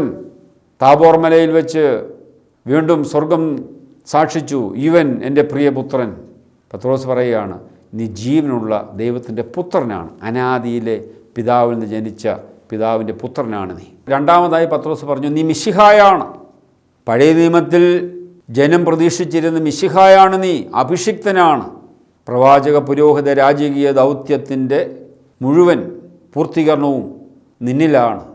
അപ്പോൾ അവിടുന്ന് ഒരേ സമയം ദൈവത്തിൻ്റെ പുത്രനും ദൈവത്തിൻ്റെ അഭിഷിക്തനായ മിശിഹായുമാണ്. പ്രവാചക പുരോഹിത രാജകീയ ദൗത്യം വ്യക്തിത്വം ഉൾക്കൊള്ളുന്ന വ്യക്തിയാണ് യേശു എന്ന് പത്രോസ് പ്രഖ്യാപിക്കുകയാണ്. നമുക്കറിയാം, യേശു മിശിഹ എന്ന് പറയുമ്പോൾ യേശുവിൻ്റെ 3 മിശിഹായ്ക്കടുത്ത പേഴ്സണാലിറ്റി. ഒന്നാമതായി അവൻ രാജാവാണ്, അവൻ പ്രവാചകനാണ്, അവൻ പുരോഹിതനാണ്. പക്ഷേ പ്രൊട്ടസ്റ്റൻ്റ് പെന്തക്കോസ്ത് സഭയിൽപ്പെട്ടവരൊക്കെ ചിലപ്പം ചോദിക്കും, യേശുവിന് ആരാ പട്ടം കൊടുത്തത്? യേശു പുരോഹിതനാണോ? യേശു രാജാവാണോ എന്നൊക്കെ ചിലപ്പം ചോദിക്കും. യേശു പുരോഹിതനും രാജാവും പ്രവാചകനുമായത് ആരും പട്ടം കൊടുത്തിട്ടൊന്നുമല്ല. അനാദിയിലെ പിതാവിൽ നിന്ന് ജനിച്ചപ്പോൾ തന്നെ അവൻ പരിശുദ്ധാത്മാവ് നിറഞ്ഞവനായിരുന്നു, അഭിഷേകമുള്ളവനായിരുന്നു, പിതാവായ ദൈവത്താൽ അഭിഷേകം ചെയ്യപ്പെട്ടവനായിരുന്നു. അതുകൊണ്ട് അവൻ അനാദിയിലെ പ്രവാചകനും പുരോഹിതനും രാജാവുമാണ്. അവൻ നിത്യപ്രവാചകനാണ്, നിത്യരാജാവാണ്, അവൻ നിത്യ പുരോഹിതനുമാണ്. ഹെബ്രായർക്ക് എഴുതിയ ലേഖനത്തിൽ നാം അത് വായിക്കുന്നുണ്ട്. അവൻ നിത്യപുരോഹിതനാണ്. യേശു പ്രവാചകനും പുരോഹിതനും രാജാവുമായതുകൊണ്ട് തന്നെ യേശു തൻ്റെ പരസ്യ ജീവിതത്തിൽ പ്രവാചക പുരോഹിത രാജകീയ ദൗത്യം യേശു നിർവഹിച്ചു. പ്രവാചകനായി അവൻ പഠിപ്പിച്ചു, രാജാവായി അവൻ ജനത്തെ നയിച്ചു, രാജാവായി അവൻ ജനത്തെ ശുശ്രൂഷിച്ചു. ഇനിയും പുരോഹിതനായി അവൻ ജനത്തിന് പാപമോചനം നൽകി, അവർക്ക് ആശ്വാസം നൽകി, അവസാനം ബലി അർപ്പിച്ചുകൊണ്ട് പാപപരിഹാര ബലി എന്നേക്കുമായി അവൻ കാൽവരിയിൽ നിർവഹിച്ചു. അങ്ങനെ യേശു ലോകരക്ഷകനായി മിശിഹായായി മനുഷ്യവംശത്തെ മുഴുവൻ രക്ഷിക്കുന്ന ലോകരക്ഷകനായ മിശിഹായാണ് യേശു. ആ ബോധ്യം നമ്മൾ ഈ പാഠത്തിലൂടെ കുട്ടികൾക്ക് നൽകുകയാണ്. 8ാമത്തെ പാഠം, യേശുവും പിതാവായ ദൈവവും. നമുക്കറിയാം, ദൈവം ഒരുവനേ ഉള്ളൂ. അതേസമയം ദൈവത്തിൽ 3 വ്യക്തികളുണ്ട്, പിതാവ്, പുത്രൻ, പരിശുദ്ധാത്മാവ്. യേശു നമുക്ക് വെളിപ്പെടുത്തിയതാണത്, ഞാനും എൻ്റെ പിതാവും. അപ്പോൾ 2 വ്യക്തികളാണെന്ന് യേശു വ്യക്തമായി പഠിപ്പിക്കുകയാണ്. യേശു പിതാവായ ദൈവത്തോട് പ്രാർത്ഥിച്ചിരുന്നു എന്ന് വെച്ചാൽ യേശു പിതാവായ ദൈവവുമായി നിരന്തരം സംസർഗത്തിലായിരുന്നു എന്നാണ് മനസ്സിലാക്കേണ്ടത്. ആ സ്നേഹത്തിലായിരുന്നു. അവൻ വിജയപ്രദേശിലേക്ക് പോയി പിതാവുമായി അവൻ സംസർഗത്തിലായിരുന്നു. In communion with the father, in communication with the father. പിതാവുമായി സംസർഗത്തിലും സംവാദത്തിലുമായിരുന്നു. അതാണ് പ്രാർത്ഥന. എന്നിട്ട് യേശു പറയുന്നുണ്ട്, ഞാനും പിതാവ് ഒന്നാണ്. ചിലരൊക്കെ തെറ്റിദ്ധരിക്കുകയാണ്. ഞാനും പിതാവ് ഒന്നാണെന്ന് പറഞ്ഞുകൊണ്ട് പിതാവ് തന്നെയാണ് പുത്രനായതെന്നും പിതാവും പുത്രനും ഒരു വ്യക്തിയാണെന്നും തെറ്റായി പഠിപ്പിക്കുന്നവരുണ്ട്. നമ്മൾ കഴിഞ്ഞ എപ്പിസോഡിൽ അത് മനസ്സിലാക്കിയിരുന്നു. മോഡലിസം, മൊണാർക്കിയനിസം, വൺനെസ് എന്നൊക്കെ പറയുന്ന തെറ്റായ പ്രബോധനം. ഞാനും പിതാവ് ഒന്നാണെന്നുള്ള യേശുവിൻ്റെ ആ ഒരു പ്രബോധനത്തെ അടിസ്ഥാനമാക്കിയാണ്. യേശു എന്താണ് അർത്ഥമാക്കിയത്? ഞാനും പിതാവ് ഒന്നാണെന്ന് പറയുമ്പോൾ ഞാനും പിതാവും ദൈവിക സാരാംശത്തിൽ, ദൈവിക സ്വഭാവത്തിൽ ഒന്നാണ്. ഉദാഹരണമായി പറഞ്ഞാൽ, ഒരു വീട്ടിൽ ഭർത്താവ് പറയും ഞാനും ഭാര്യയെ ഒന്നാണ് എന്ന് പറഞ്ഞാൽ എൻ്റെ അർത്ഥം എന്താണ്? ഞാനും ഭാര്യയെ ഒന്നാണെന്ന് പറഞ്ഞാൽ രണ്ടുപേരും ഒന്നാണെന്നല്ല. ഭാര്യ ഇടുന്ന ഡ്രസ്സല്ല ഭർത്താവ് ഇടുന്നത്, ഭർത്താവ് ഇടുന്ന ഡ്രസ്സല്ല ഭാര്യ ഇടുന്നത്. ഞാനും എൻ്റെ ഭാര്യയും തമ്മിൽ പല കാര്യങ്ങളിലും ഞങ്ങൾ ഒന്നായി ചിന്തിക്കുന്നവരാണ്, ഒരേ മനസ്സുള്ളവരാണ്, ഒരേ സ്നേഹമുള്ളവരാണ്, ഞങ്ങൾ തമ്മിൽ ഒന്നായിരിക്കുന്ന ഒരു അനുഭവമുണ്ട്. ഇതൊക്കെയാണ് അർത്ഥം. അല്ലാതെ അവർ രണ്ടുപേരും കൂടെ ഒറ്റ വ്യക്തിയാണെന്നുള്ളതല്ല. അവർ 2 വ്യക്തികളായിരിക്കുമ്പോൾ തന്നെ അവർ സ്നേഹത്തിൽ ഒന്നായിരിക്കുന്നു. ഇതന്നെയാണ് യേശുവും പറഞ്ഞത്. യേശുവും പിതാവും 2 വ്യക്തികളായിരിക്കുമ്പോൾ തന്നെ ദൈവ സ്വഭാവത്തിൽ, ദൈവിക നേച്ചറിൽ, സത്തയിൽ, സ്നേഹത്തിൽ ഒന്നായിരിക്കുന്നു. ഞാനും എൻ്റെ പിതാവും ഒന്നാണ്. അപ്പോൾ യേശു തൻ്റെ പരസ്യജീവിതത്തിൽ ദൈവത്തെ പിതാവായി അവതരിപ്പിച്ചു. യേശുവും പിതാവുമുള്ള ബന്ധം, പിതാവിൻ്റെ ഇഷ്ടം നിറവേറ്റുകയാണ് യേശുവിൻ്റെ ലക്ഷ്യം. പിതാവിൽ നിന്ന് വേറിട്ട് ഒരു ചിന്തയില്ല, പ്രവൃത്തിയില്ല. യേശുവും പിതാവുമുള്ള ബന്ധം ഈ 8ാമത്തെ പാഠത്തിൽ പ്രത്യേകമായിട്ട് സൂചിപ്പിക്കുകയാണ്. നമ്മൾ സുവിശേഷത്തിൻ്റെ അവസാന ഭാഗങ്ങളിലേക്ക് വരികയാണ്. അപ്പോൾ ഈ 8 പാഠങ്ങളിലൂടെ സുവിശേഷത്തിൽ അവതരിപ്പിച്ചിരിക്കുന്ന യേശുവിനെ ക്രമമായി കുട്ടികളെ പഠിപ്പിക്കാനാണ് നമ്മൾ താല്പര്യപ്പെട്ടത്. 9ാമത്തെ പാഠം യേശുവിൻ്റെ പെസഹ ആചരണം. നമുക്കറിയാം, യേശു സംഭവങ്ങളുടെ ക്ലൈമാക്സ് അല്ലെങ്കിൽ അതിൻ്റെ ഉയർന്ന തലങ്ങളിലേക്ക് നമ്മൾ കടക്കുകയാണ്. യേശുവിൻ്റെ പെസഹ സംഭവങ്ങളാണത്. യേശുവിൻ്റെ പെസഹ സംഭവങ്ങൾ എന്ന് പറയുമ്പോൾ യേശുവിൻ്റെ പെസഹ, യേശുവിൻ്റെ പീഡാനുഭവം, മരണം, ഉത്ഥാനം, സ്വർഗാരോഹണം, ഇതെല്ലാം കൂടെ ചേർന്ന സംഭവങ്ങളെയാണ് യേശുവിൻ്റെ പെസഹ സംഭവങ്ങൾ എന്ന് പൊതുവായിട്ട് പറയുക. യേശുവിൻ്റെ പെസഹ ആചരണം എന്ന് പറയുമ്പോൾ യേശു മാളികയിൽ പ്രവേശിച്ച് യഹൂദ പെസഹയുടെ പശ്ചാത്തലത്തിൽ യേശു പെസഹ ആചരിക്കുന്നതും യേശു വിശുദ്ധ കുർബാന സ്ഥാപിക്കുന്നതുമായ സംഭവത്തെയാണ് നാം 9ാമത്തെ പാഠത്തിൽ പ്രത്യേകമായിട്ട് കാണുക. യേശുവിൻ്റെ പരസ്യജീവിതത്തിൻ്റെ അവസാനത്തേക്ക് നമ്മൾ കടക്കുകയാണ്. യേശുവിൻ്റെ രാജകീയ പ്രവേശനം, ഓശാന, കർത്താവ് രാജകീയമായി ജെറുസലേമിലേക്ക് കടന്നു വരുന്ന യേശുവിൻ്റെ അവസാനത്തെ ജെറുസലേം പ്രവേശനം, യേശു ദേവാലയം ശുദ്ധീകരിക്കുന്ന സംഭവം, യേശുവിൻ്റെ പെസഹ ആചരണം, ഇതെല്ലാം നമ്മൾ ഓരോ പാഠങ്ങളായിട്ട് നേരത്തെ കണ്ടിട്ടുള്ളതാണ്. അതിനെല്ലാം സമഗ്രമായിട്ട് ഈ പാഠത്തിൽ നമ്മൾ കാണുകയാണ്.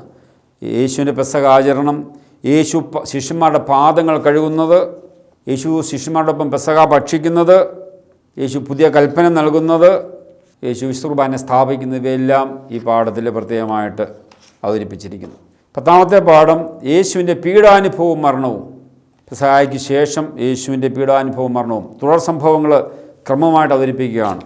യേശു ഗത്സമനിയിൽ യേശുവിൻ്റെ വിചാരണയും വിധിയും, യേശുവിൻ്റെ കുരിശിലെ മരണം, യേശുവിനെ സംസ്കരിക്കുന്നു. അപ്പോൾ യേശുവിൻ്റെ അവസാന സംഭവങ്ങൾ ക്രമമായും കൃത്യമായും ഒന്നും നഷ്ടപ്പെടുത്താതെ കുട്ടിയെ സുവിശേഷത്തിൻ്റെ അടിസ്ഥാനത്തിൽ കുട്ടിയെ പഠിപ്പിക്കുകയാണ്. 11ാമത്തെ പാഠം യേശുവിൻ്റെ ഉത്ഥാനം. മരിച്ചതിൽ നിന്നും യേശു ഉത്ഥാനം ചെയ്തു എന്നുള്ളതാണ് നമ്മുടെ വിശ്വാസത്തിൻ്റെ ഏറ്റവും അടിസ്ഥാനപരമായ ഒരു യാഥാർത്ഥ്യം. യേശു ഉയർപ്പിക്കപ്പെട്ടില്ലെങ്കിൽ നിങ്ങളുടെ വിശ്വാസം വ്യർത്ഥമാണ്. ഉത്ഥിതനായ കർത്താവിനെക്കുറിച്ചുള്ള വലിയ ബോധ്യമാണ് നമ്മെ കൂടുതൽ ശക്തിപ്പെടുന്നതും ബലപ്പെടുന്നതും. ഉത്ഥാനം ചെയ്ത കർത്താവ്, യേശുവിൻ്റെ ഉത്ഥാനം ചെയ്ത കർത്താവ് ശിഷ്യന്മാർക്ക് പ്രത്യക്ഷപ്പെടുന്നത്, യേശുവിൻ്റെ സ്വർഗാരോഹണം, ഇത്രയും സംഭവങ്ങൾ പറഞ്ഞുകൊണ്ടാണ് 11ാം പാഠം അവസാനിപ്പിക്കുക. അപ്പോൾ യേശുവിൻ്റെ ജനനം മുതൽ യേശുവിൻ്റെ മരണ, ഉത്ഥാനം, സ്വർഗാരോഹണം വരെയുള്ള സംഭവങ്ങൾ 11 പാഠങ്ങളിലൂടെ കൃത്യമായിട്ട് ഇവിടെ അവതരിപ്പിച്ചിട്ടുണ്ട്. അപ്പോൾ സുവിശേഷത്തിൻ്റെ അടിസ്ഥാനത്തിൽ കുട്ടിയെ പഠിപ്പിക്കാനാണ് ശ്രമിച്ചത്. അപ്പോൾ നമ്മൾ പഴയ നിയമം 5ാം ക്ലാസ്സിലെ പകുതി വരെ പഠിച്ചു. ഇസ്രായേൽ ജനം കനാൻ നാട്ടിൽ എത്തുന്നത് വരെ. 6ാം ക്ലാസ്സിലെ കനാൻ നാട്ടിൽ എത്തിയതു മുതൽ യേശുക്രിസ്തു വരെയുള്ള സംഭവങ്ങൾ പഠിച്ചു. 7ാം ക്ലാസ്സിൽ ബൈബിളിൻ്റെ ഭാഗത്ത് യേശുവിൻ്റെ ജനനം മുതൽ സ്വർഗാരോഹണം വരെയുള്ള സംഭവങ്ങളെ സുവിശേഷത്തിൻ്റെ പശ്ചാത്തലത്തിൽ 4 സുവിശേഷത്തിൻ്റെ അടിസ്ഥാനത്തിൽ കുട്ടിയെ ക്രമമായിട്ട് നമ്മൾ പഠിപ്പിച്ചു. അപ്പോൾ പഴയ നിയമവും പുതിയ നിയമത്തിൽ സുവിശേഷങ്ങളും വരെ നമ്മൾ ഈ 7ാം ക്ലാസ്സിൽ പഠിക്കുകയുണ്ടായി. ഇനി 8ാം ക്ലാസ്സിൽ ഇതിൻ്റെ തുടർച്ച, അപ്പസ്തോല പ്രവർത്തനങ്ങൾ ഇനി 8ാം ക്ലാസ് നമ്മൾ അതിൻ്റെ തുടർച്ചയായിട്ട് പഠിക്കും.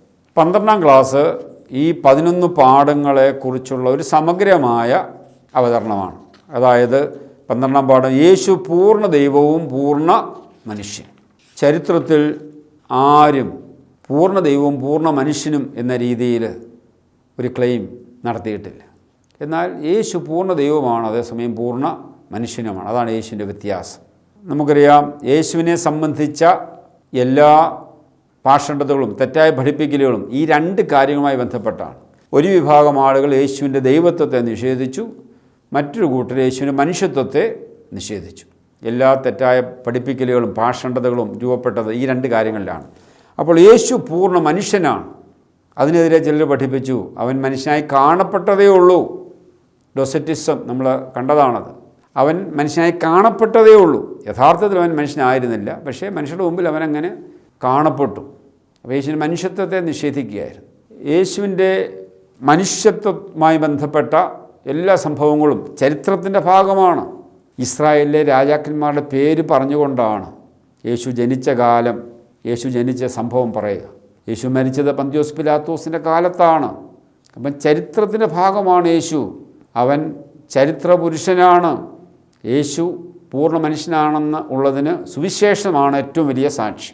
സുവിശേഷത്തിൽ യേശു ചരിത്ര പുരുഷനാണ്.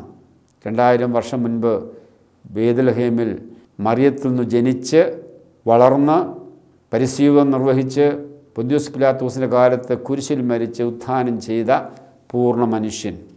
മനുഷ്യൻ്റെ എല്ലാ മേഖലകളിലും പാപമൊഴിയുള്ള എല്ലാ മനുഷ്യൻ്റെ പരിമിതികളിലേക്കും അവൻ ഇറങ്ങി വന്നു.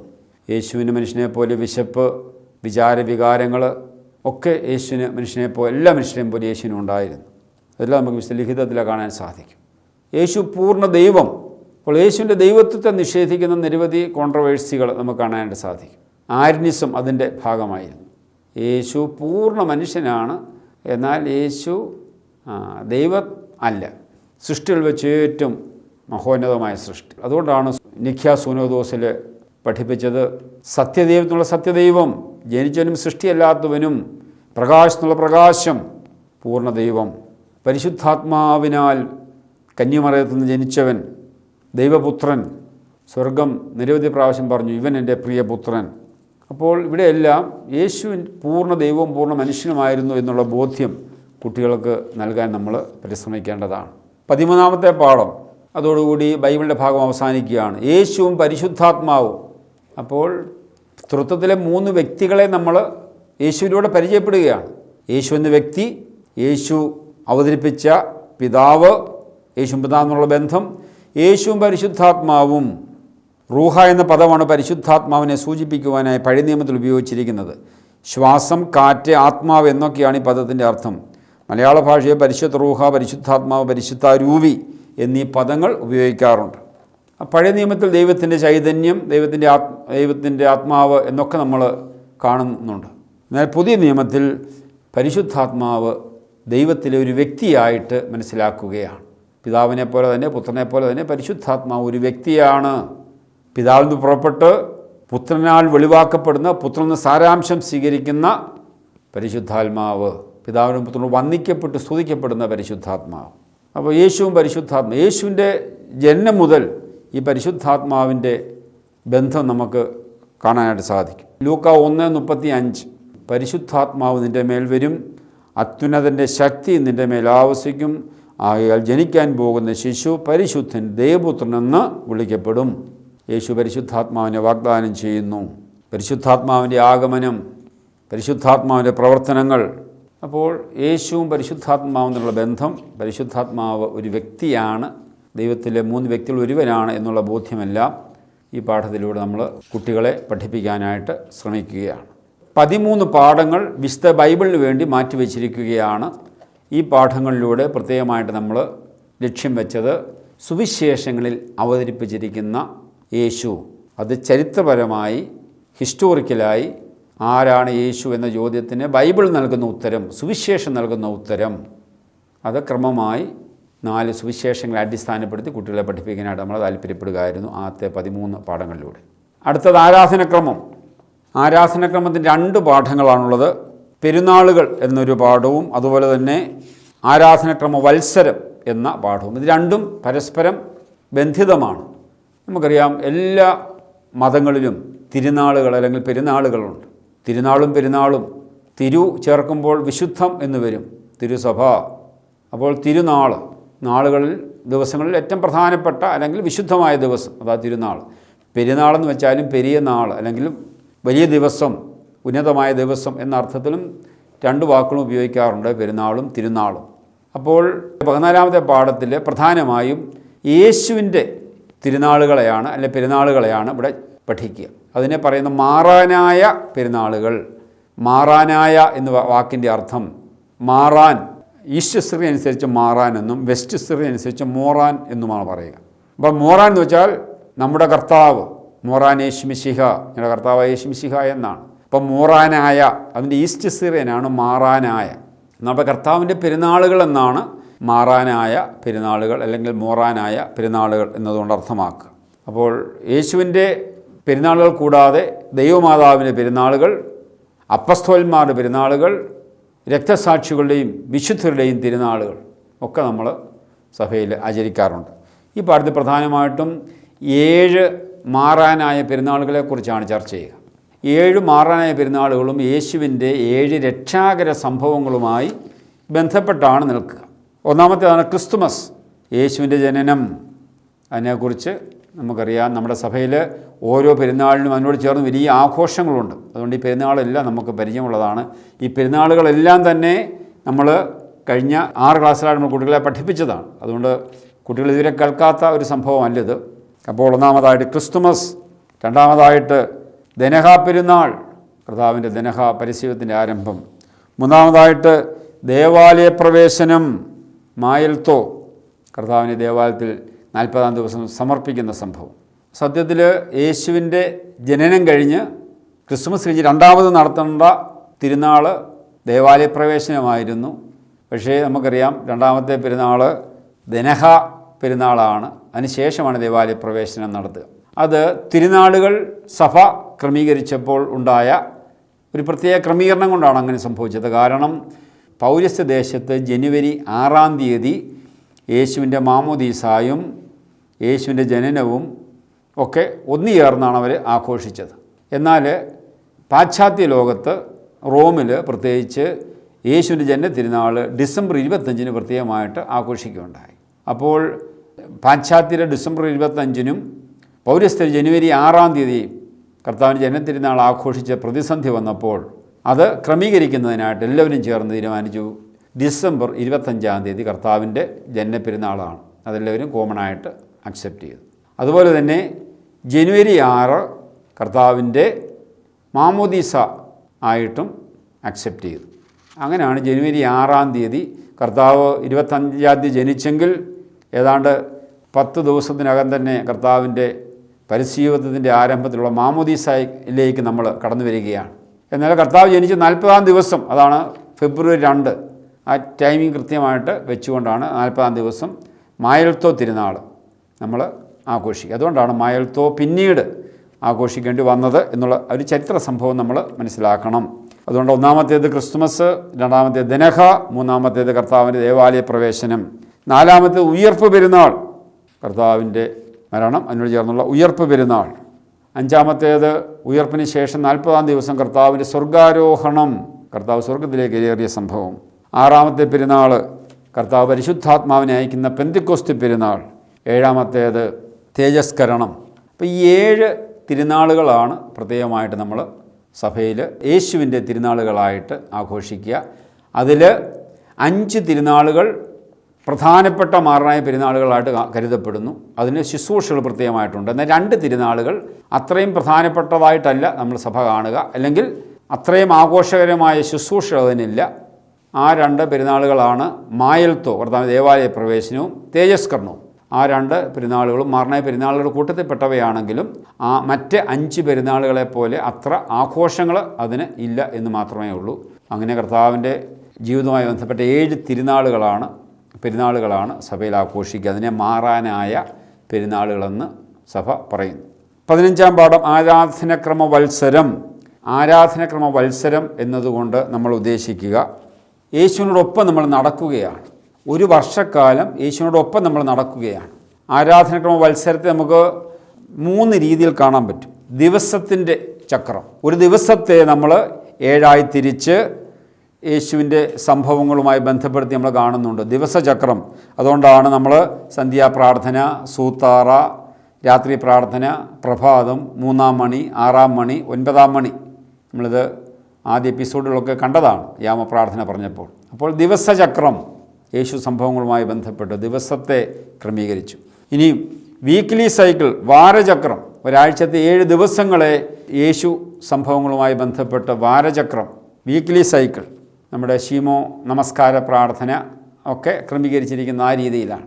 മറ്റൊന്നാണ് സംവത്സര ചക്രം, ഇയർലി സൈക്കിൾ, ഒരു വർഷത്തെ യേശു സംഭവങ്ങളുമായി പ്രത്യേകം ബന്ധപ്പെടുത്തി സഭ അനുസ്മരിക്കുന്നു. അതിനെയാണ് ആരാധനക്രമ വത്സരം എന്നതുകൊണ്ട് സഭ അർത്ഥമാക്കുക. ഒരു വർഷക്കാലം യേശു സംഭവങ്ങളുമായിട്ട് ചേർന്ന് സഭ ജീവിക്കുവാൻ വിശ്വാസികളെ ഒരുക്കുന്ന യാഥാർത്ഥ്യമാണ് ആരാധനക്രമ വത്സരം.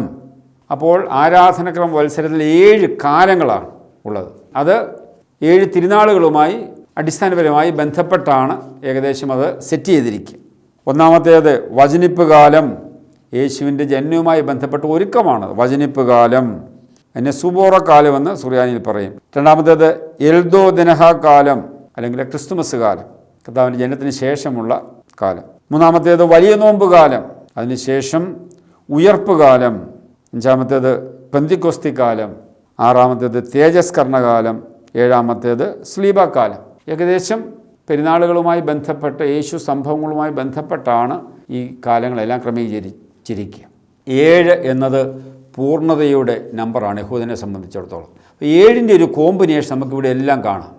ദിവസചക്രത്തിലും വാരചക്രത്തിലും സംവത്സര ചക്രത്തിലും 7ൻ്റെ കോമ്പിനേഷൻ കാണാൻ പറ്റും.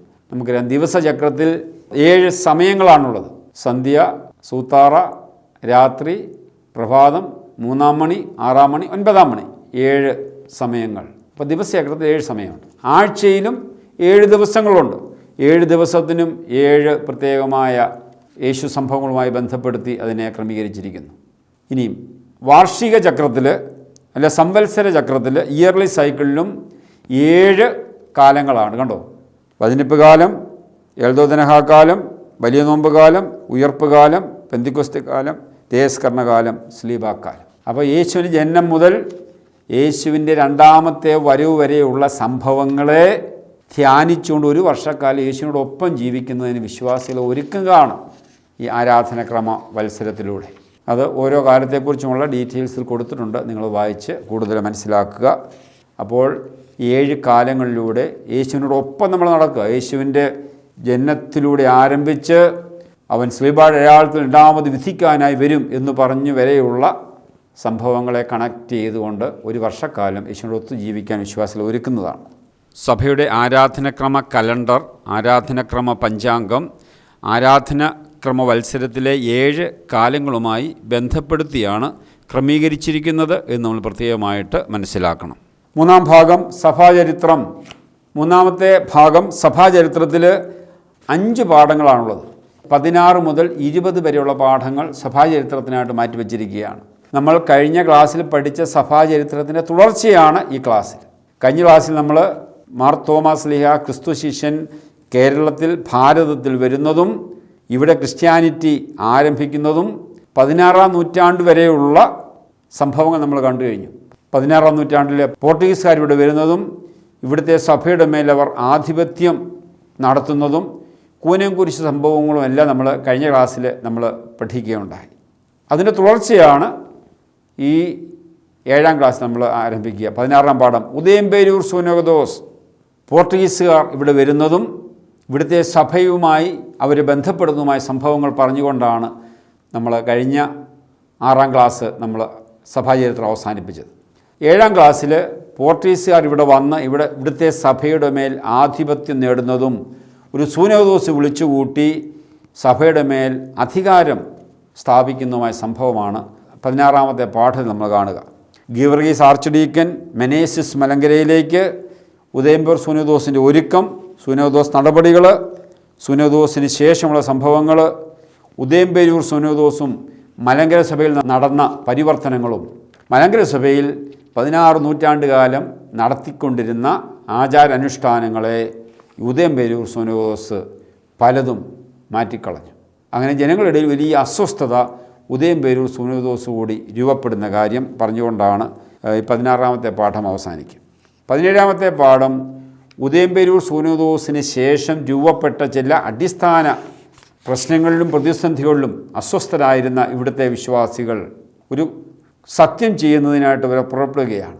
കൽദായ മെത്രാനായിരുന്ന അഹത്തുള്ള കേരളത്തിലേക്ക് വരുന്നുവെന്ന് കേട്ട് വലിയൊരു ജനക്കൂട്ടം മട്ടാഞ്ചേരിയിൽ ഒന്നിച്ചുകൂടി. എന്നാൽ ഈ അഹത്തുള്ള എന്ന മെത്രാനെ മട്ടാഞ്ചേരിയിൽ ഇറക്കുന്നതിന് പകരം പോർട്ടുഗീസുകാരവരെ അദ്ദേഹത്തെ തിരിച്ചയച്ചു. എന്നാൽ അദ്ദേഹത്തെ കടലിൽ മുക്കി താഴ്ത്തി കൊന്നുവെന്ന് കിംവദന്തി പരക്കുകയും ജനമാകെ അസ്വസ്ഥരായി അവർ മട്ടാഞ്ചേരിയിൽ ഒന്നിച്ചുകൂടി കുരിശിൽ കയറ് കെട്ടി കയറിൽ പിടിച്ചുകൊണ്ട് ഒരു സത്യം ചെയ്തു, ഞങ്ങളും ഞങ്ങളുടെ സന്തതികൾ ഉള്ളിടത്തോളം കാലം ഞങ്ങൾ ഈ പോർട്ടുഗീസ് മിഷണറിമാരുടെ കീഴിൽ ആയിരിക്കുകയില്ല എന്നതായിരുന്നു സത്യം. അങ്ങനെ പോർട്ടുഗീസ് മിഷണറിമാരുമായും ഇവിടുത്തെ ക്രിസ്ത്യാനികൾ തമ്മിൽ വലിയൊരു അസ്വസ്ഥത ഇതോടുകൂടി രൂപപ്പെട്ടു.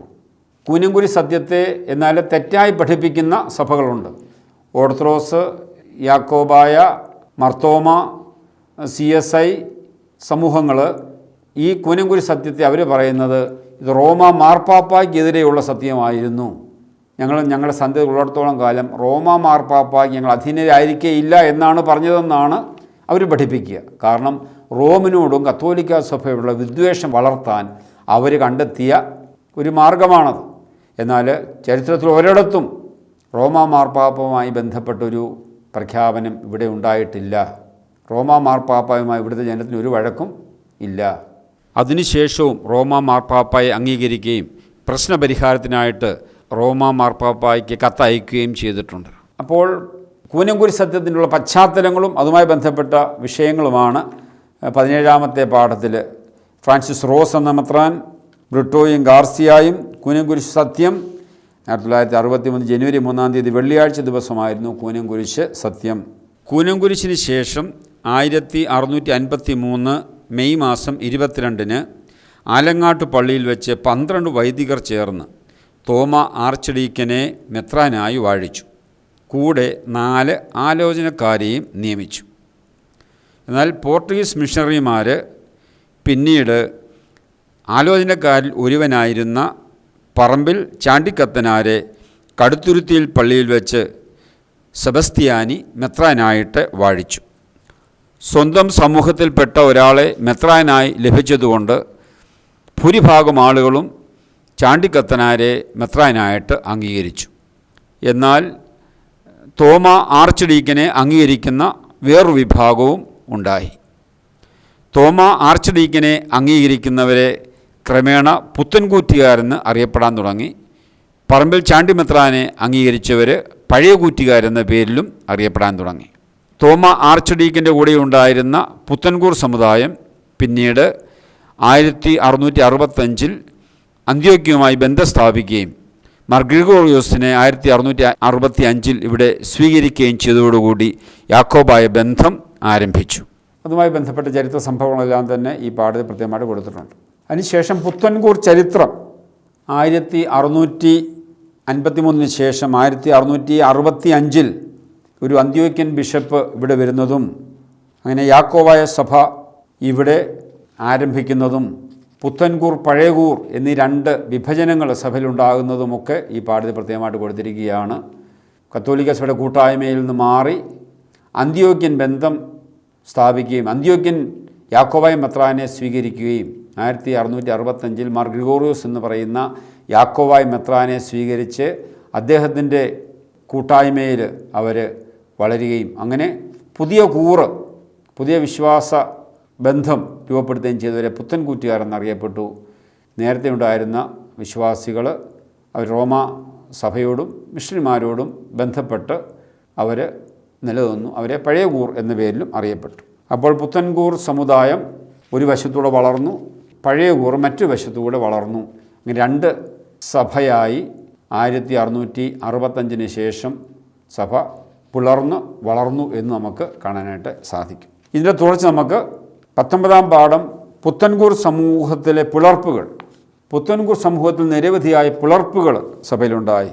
പുത്തൻകൂർ സമുദായവും CMS ബന്ധവും പ്രൊട്ടസ്റ്റൻ്റുകാരുമായിട്ടുള്ള ബന്ധം അതുവഴിയായി 1836 മാവേലിക്കര സുനോദോസിൽ വെച്ച് പ്രൊട്ടസ്റ്റൻ്റ് മിഷണറിമാരെ പുറത്താക്കുകയും അവർ പിന്നീട് CSI സമൂഹമായി തീരുകയും ചെയ്തു. 6000 ആളുകൾ അവരോടൊപ്പം പുത്തൻകൂർ സമുദായത്തിൽ നിന്ന് പ്രൊട്ടസ്റ്റൻ്റ് സഭയിലേക്ക് മാറി. അവരാണ് CSI സമൂഹത്തിലുള്ള സുറിയാനി സമൂഹം എന്ന് പറയുക. അതിനുശേഷം പ്രൊട്ടസ്റ്റൻ്റ് ആശയങ്ങൾ വീണ്ടും സഭയിൽ ശക്തമായി. അങ്ങനെ മുളന്തുരുത്തി സുനോദോസിൽ വെച്ച് 1876 മുളന്തുരുത്തി സുനോദോസിൽ പ്രൊട്ടസ്റ്റൻ്റ് ആശയക്കാരെ വീണ്ടും പുറത്താക്കി. അവർ പിന്നീട് മാരാമൺ ഒത്തുചേർന്ന് അവരാണ് പിന്നീട് മർത്തോമാ സഭ എന്ന പേരിൽ അറിയപ്പെടുക. തുടർന്ന് പുത്തൻകൂർ സമുദായം യാക്കോബായ സഭയായി മാറുന്നു. അന്ത്യോക്യൻ പാത്രിക്കീസിൻ്റെ കീഴിൽ അവർ ഒരു സംഘടിത സമൂഹമായി നിയമാനുസൃതമായ കാനൂനിക സംവിധാനത്തിനുള്ളിലേക്ക് ഈ പുത്തൻകൂർ സമുദായം മാറുന്നു. 1912 പുത്തൻകൂർ സമുദായത്തിൽ വീണ്ടും അടുത്ത പിളർപ്പുണ്ടാകുന്നു. നമ്മൾ CSI സമൂഹത്തിൻ്റെ പിളർപ്പ് കണ്ടു, മർത്തോമാ സഭ ആ പിളർപ്പ് കണ്ടു. മൂന്നാമതായിട്ട് യാക്കോബായ സഭയും ഓർത്തഡോക്സ് സഭയും മെത്രാൻ കക്ഷിയും ബാവാ കക്ഷിയും എന്ന പേരിൽ വീണ്ടും ഒരു പിളർപ്പ് നമ്മൾ കാണുന്നു. അങ്ങനെ പുത്തൻകൂർ സമുദായത്തിലെ നിരവധി പിളർപ്പുകൾ നമ്മൾ ഈ പാഠത്തിൽ കാണുകയാണ്. നമുക്കിത് വായിച്ച് ഈ സഭാചരിത്രം കുട്ടികളെ വ്യക്തമായിട്ട് പഠിപ്പിക്കാനായിട്ട് പരിശ്രമിക്കുക. 20ാമത്തെ പാഠം, പുത്തൻകൂർ സമൂഹം വീണ്ടും കത്തോലിക്കാ സഭയുടെ കൂട്ടായ്മയിൽ. 1653 കൂനൻകുരിശിന് ശേഷം 1665 മാർ ഗ്രിഗോറിയോസ് ഇവിടെ വന്നതിന് ശേഷം പുത്തൻകൂർ പഴയകൂർ എന്നീ 2 വിഭാഗമായി സഭ മാറി. അങ്ങനെ പുത്തൻകൂർ സമുദായം വേറൊരു ബന്ധത്തിൽ, പുത്തൻകൂർ എന്ന പേരിൽ യാക്കോബായ സഭയുമായിട്ടുള്ള ബന്ധത്തിൽ അന്ത്യോക്യൻ ആരാധനക്രമം സ്വീകരിച്ചുകൊണ്ട് വളർന്നു വന്നു. ഈ പുത്തൻകൂർ സമുദായത്തിൽ നിന്നും തിരിച്ച് പഴയകൂർ കൂട്ടായ്മയിലേക്ക്, കത്തോലിക്കാ സഭയുടെ കൂട്ടായ്മയിലേക്ക് പുനരൈക്യം നടന്നു. ആ സംഭവത്തെയാണ് നമ്മൾ പുനരൈക്യം എന്ന പേരിൽ അറിയപ്പെടുന്നത്. 1930 ഗീവർഗീസ് മാർ ഈവാനിയോസ് മെത്രാപ്പോലിത്തായുടെയും മാർ തെയോഫിലോസ് മെത്രാപ്പോലിത്തായുടെയും നേതൃത്വത്തിൽ പുത്തൻകൂർ സമുദായത്തിൽ നിന്നും ഒരു വിഭാഗം കത്തോലിക്കാ സഭയുടെ കൂട്ടായ്മയിലേക്ക് തിരികെ പ്രവേശിച്ചു. അതിനാണ് പുനരൈക്യം എന്ന് പറയുക. പുനരൈക്യ പരിശ്രമങ്ങൾ പുത്തൻകൂർ സമുദായം എന്ന് ആരംഭിച്ചു അന്ന് മുതൽ തന്നെ പുനരൈക്യ ശ്രമങ്ങൾ നടന്നിട്ടുണ്ട്. 1-ാം മാർത്തോമാ മുതൽ നിരന്തരം പുനരൈക്യത്തിന് വേണ്ടി ശ്രമം നടന്നു. കത്തോലിക്കാ സഭയുമായി കൂട്ടായ്മയ്ക്ക് വേണ്ടി ശ്രമം നടന്നു. പക്ഷേ അതൊന്നും പൂവണിഞ്ഞില്ല. എന്നാൽ 1930 സെപ്റ്റംബർ 20 ദൈവദാസൻ മാർ യുവാനിയോസ് പിതാവിൻ്റെ നേതൃത്വത്തിൽ പുനരൈക്യം സഫലമാവുകയാണ്. അങ്ങനെ പുനരൈക്യപ്പെട്ട സമൂഹത്തിന് തിരുവനന്തപുരം, തിരുവല്ല എന്നീ 2 ഹൈരാർക്കി സ്ഥാപിച്ചുകൊണ്ട് മലങ്കര കത്തോലിക്ക ഹൈരാർക്കി സഭയിൽ സ്ഥാപിതമാകുന്നു. അങ്ങനെ മലങ്കര സുറിയാനി കത്തോലിക്ക സഭ എന്ന ഒരു സഭാ സമൂഹം കത്തോലിക്ക കൂട്ടായ്മയിലേക്ക് തിരികെ വരുന്നു. ഇത് നമ്മുടെ മലങ്കര സുറിയാനി കത്തോലിക്ക സഭയുടെ ചരിത്രം വ്യക്തമായിട്ട് സൂചിപ്പിക്കുന്നൊരു പാഠമാണ്. നമ്മൾ ആദ്യം കുട്ടികളെ പഠിപ്പിച്ച ഒരു മലങ്കര സുറിയാനി കത്തോലിക്കനാണ് എന്ന് നമ്മൾ കുട്ടിയെ പഠിപ്പിച്ചു. അതുപോലെ തന്നെ ഈ മാർ യുവാനിയോസ് പിതാവിനെക്കുറിച്ചും നമ്മുടെ സഭയിലെ പിതാക്കന്മാരെക്കുറിച്ചും രൂപതയെക്കുറിച്ചും ഒക്കെ നമ്മൾ കഴിഞ്ഞ പാഠങ്ങളിലൊക്കെ പഠിച്ചതാണ്. സഭാചരിത്രത്തിൻ്റെ തുടർച്ചയായിട്ട് മലങ്കര സുറിയാനി കത്തോലിക്ക സഭയെ പ്ലേസ് ചെയ്യുകയാണ് ഈ ഒരു പാഠത്തിലൂടെ. കൃത്യമായിട്ട് മലങ്കര സുറിയാനി കത്തോലിക്ക സഭയുടെ ചരിത്രത്തിൻ്റെ പശ്ചാത്തലത്തിൽ കുട്ടിയെ പഠിപ്പിക്കാനായിട്ടാണ് ഈ പാഠത്തിലൂടെ നമ്മൾ പരിശ്രമിക്കേണ്ടത്. 4ാമത്തെ ഭാഗം, ക്രിസ്തീയ ജീവിതം. 2 പാഠങ്ങളാണ് അതിനകത്തുള്ളത്. വിവിധ ക്രിസ്തീയ ജീവിതാന്തസ്സുകൾ, അതുപോലെ തന്നെ പാവങ്ങളോട് അനുകമ്പ കാണിക്കുക. 2 പാഠങ്ങളാണ് ക്രിസ്തീയ ജീവിതത്തിലുള്ളത്. വിവിധ ജീവിതാന്തസ്സുകൾ, 3 ജീവിതാന്തസ്സുകളാണ് ഇവിടെ സൂചിപ്പിക്കുക. 1 വിവാഹ ജീവിതം, 2 പൗരോഹിത്യ ജീവിതം, 3 സന്യാസ ജീവിതം. 3 ജീവിതാന്തസ്സുകൾ. 3 ദൈവത്തിൻ്റെ വിളിയാണ്. ഒരാളെ കുടുംബജീവിതത്തിലേക്ക് ദൈവം വിളിക്കുന്നു. കർത്താവിൻ്റെ സൃഷ്ടികർമ്മത്തിൽ പങ്കുചേർന്ന് ഈ ലോകത്തിൽ കർത്താവിനെ ശുശ്രൂഷിക്കുന്നതിന് വിവാഹത്തിലേക്ക്, കുടുംബജീവിതത്തിലേക്ക് ഒരു വ്യക്തിയെ ദൈവം വിളിക്കുന്നു.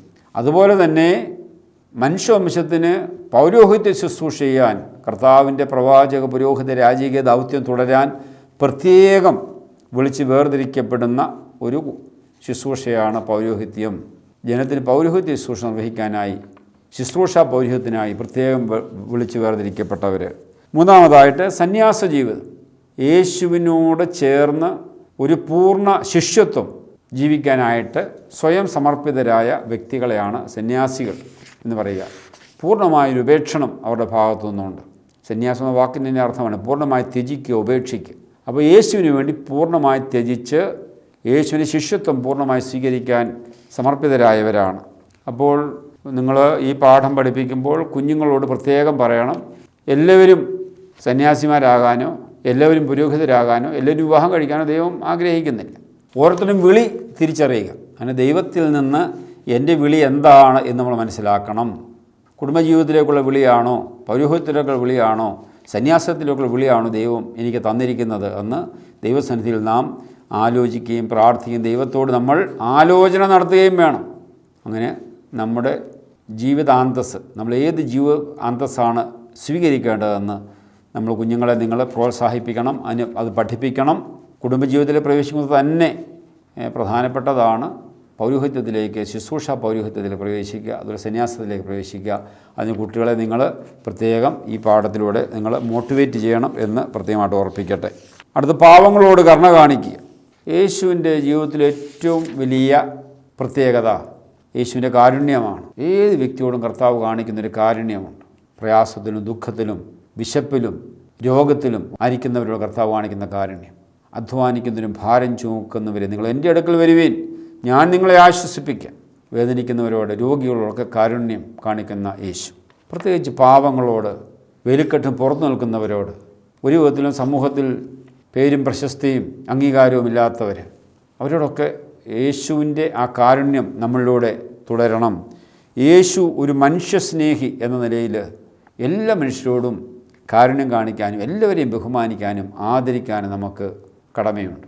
എൻ്റെ സഹോദരൻ യേശുവിൻ്റെ ഛായയിൽ സൃഷ്ടിക്കപ്പെട്ടവനാണ്, നമ്മളെല്ലാം ഒരു ദൈവത്തിൻ്റെ മക്കളാണ്. ഒരു ബോധ്യത്തോടുകൂടി ഏതൊരു മനുഷ്യ വ്യക്തിയെയും അവൻ ആയിരിക്കുന്ന അവസ്ഥയിൽ ആദരിക്കാനും ബഹുമാനിക്കാനും അവനോട് കരുണ കാണിക്കാനും നമുക്ക് സാധിക്കണം. യേശു ആ കരുണ കാണിച്ചു. സമൂഹം വേർതിരുന്ന ചുങ്കക്കാരെ, പാപികൾ, വേശ്യാസ്ത്രീ, കുഷ്ഠരോഗി, ഇവരോടെല്ലാം കർത്താവ് കാരുണ്യം കാണിക്കുകയാണ്. ചെറിയവരിൽ ദൈവത്തെ കാണാൻ യേശു പഠിപ്പിക്കുകയാണ്. അന്ത്യവിധിയുമായി ബന്ധപ്പെട്ട് യേശു പറയുകയാണ്, നിൻ്റെ സ്വർഗരാജ്യ പ്രവേശനം നീ എളിയവരോട് ചെയ്യുന്ന, മാർജിനലൈസ് ചെയ്യപ്പെട്ടവരോട് കാണിക്കുന്ന നിൻ്റെ സ്നേഹമാണ്, കാരുണ്യമാണ്. എനിക്ക് വിശന്നു, നിങ്ങൾ ഭക്ഷിക്കാൻ തന്നു. എനിക്ക് ദാഹിച്ചു, നിങ്ങൾ കുടിക്കാൻ തന്നു. ഞാൻ പരദേശിയായിരുന്നു, നിങ്ങൾ എന്നെ സ്വീകരിച്ചു. ഞാൻ നഗ്നനായിരുന്നു, നിങ്ങൾ എന്നെ ഉടുപ്പിച്ചു.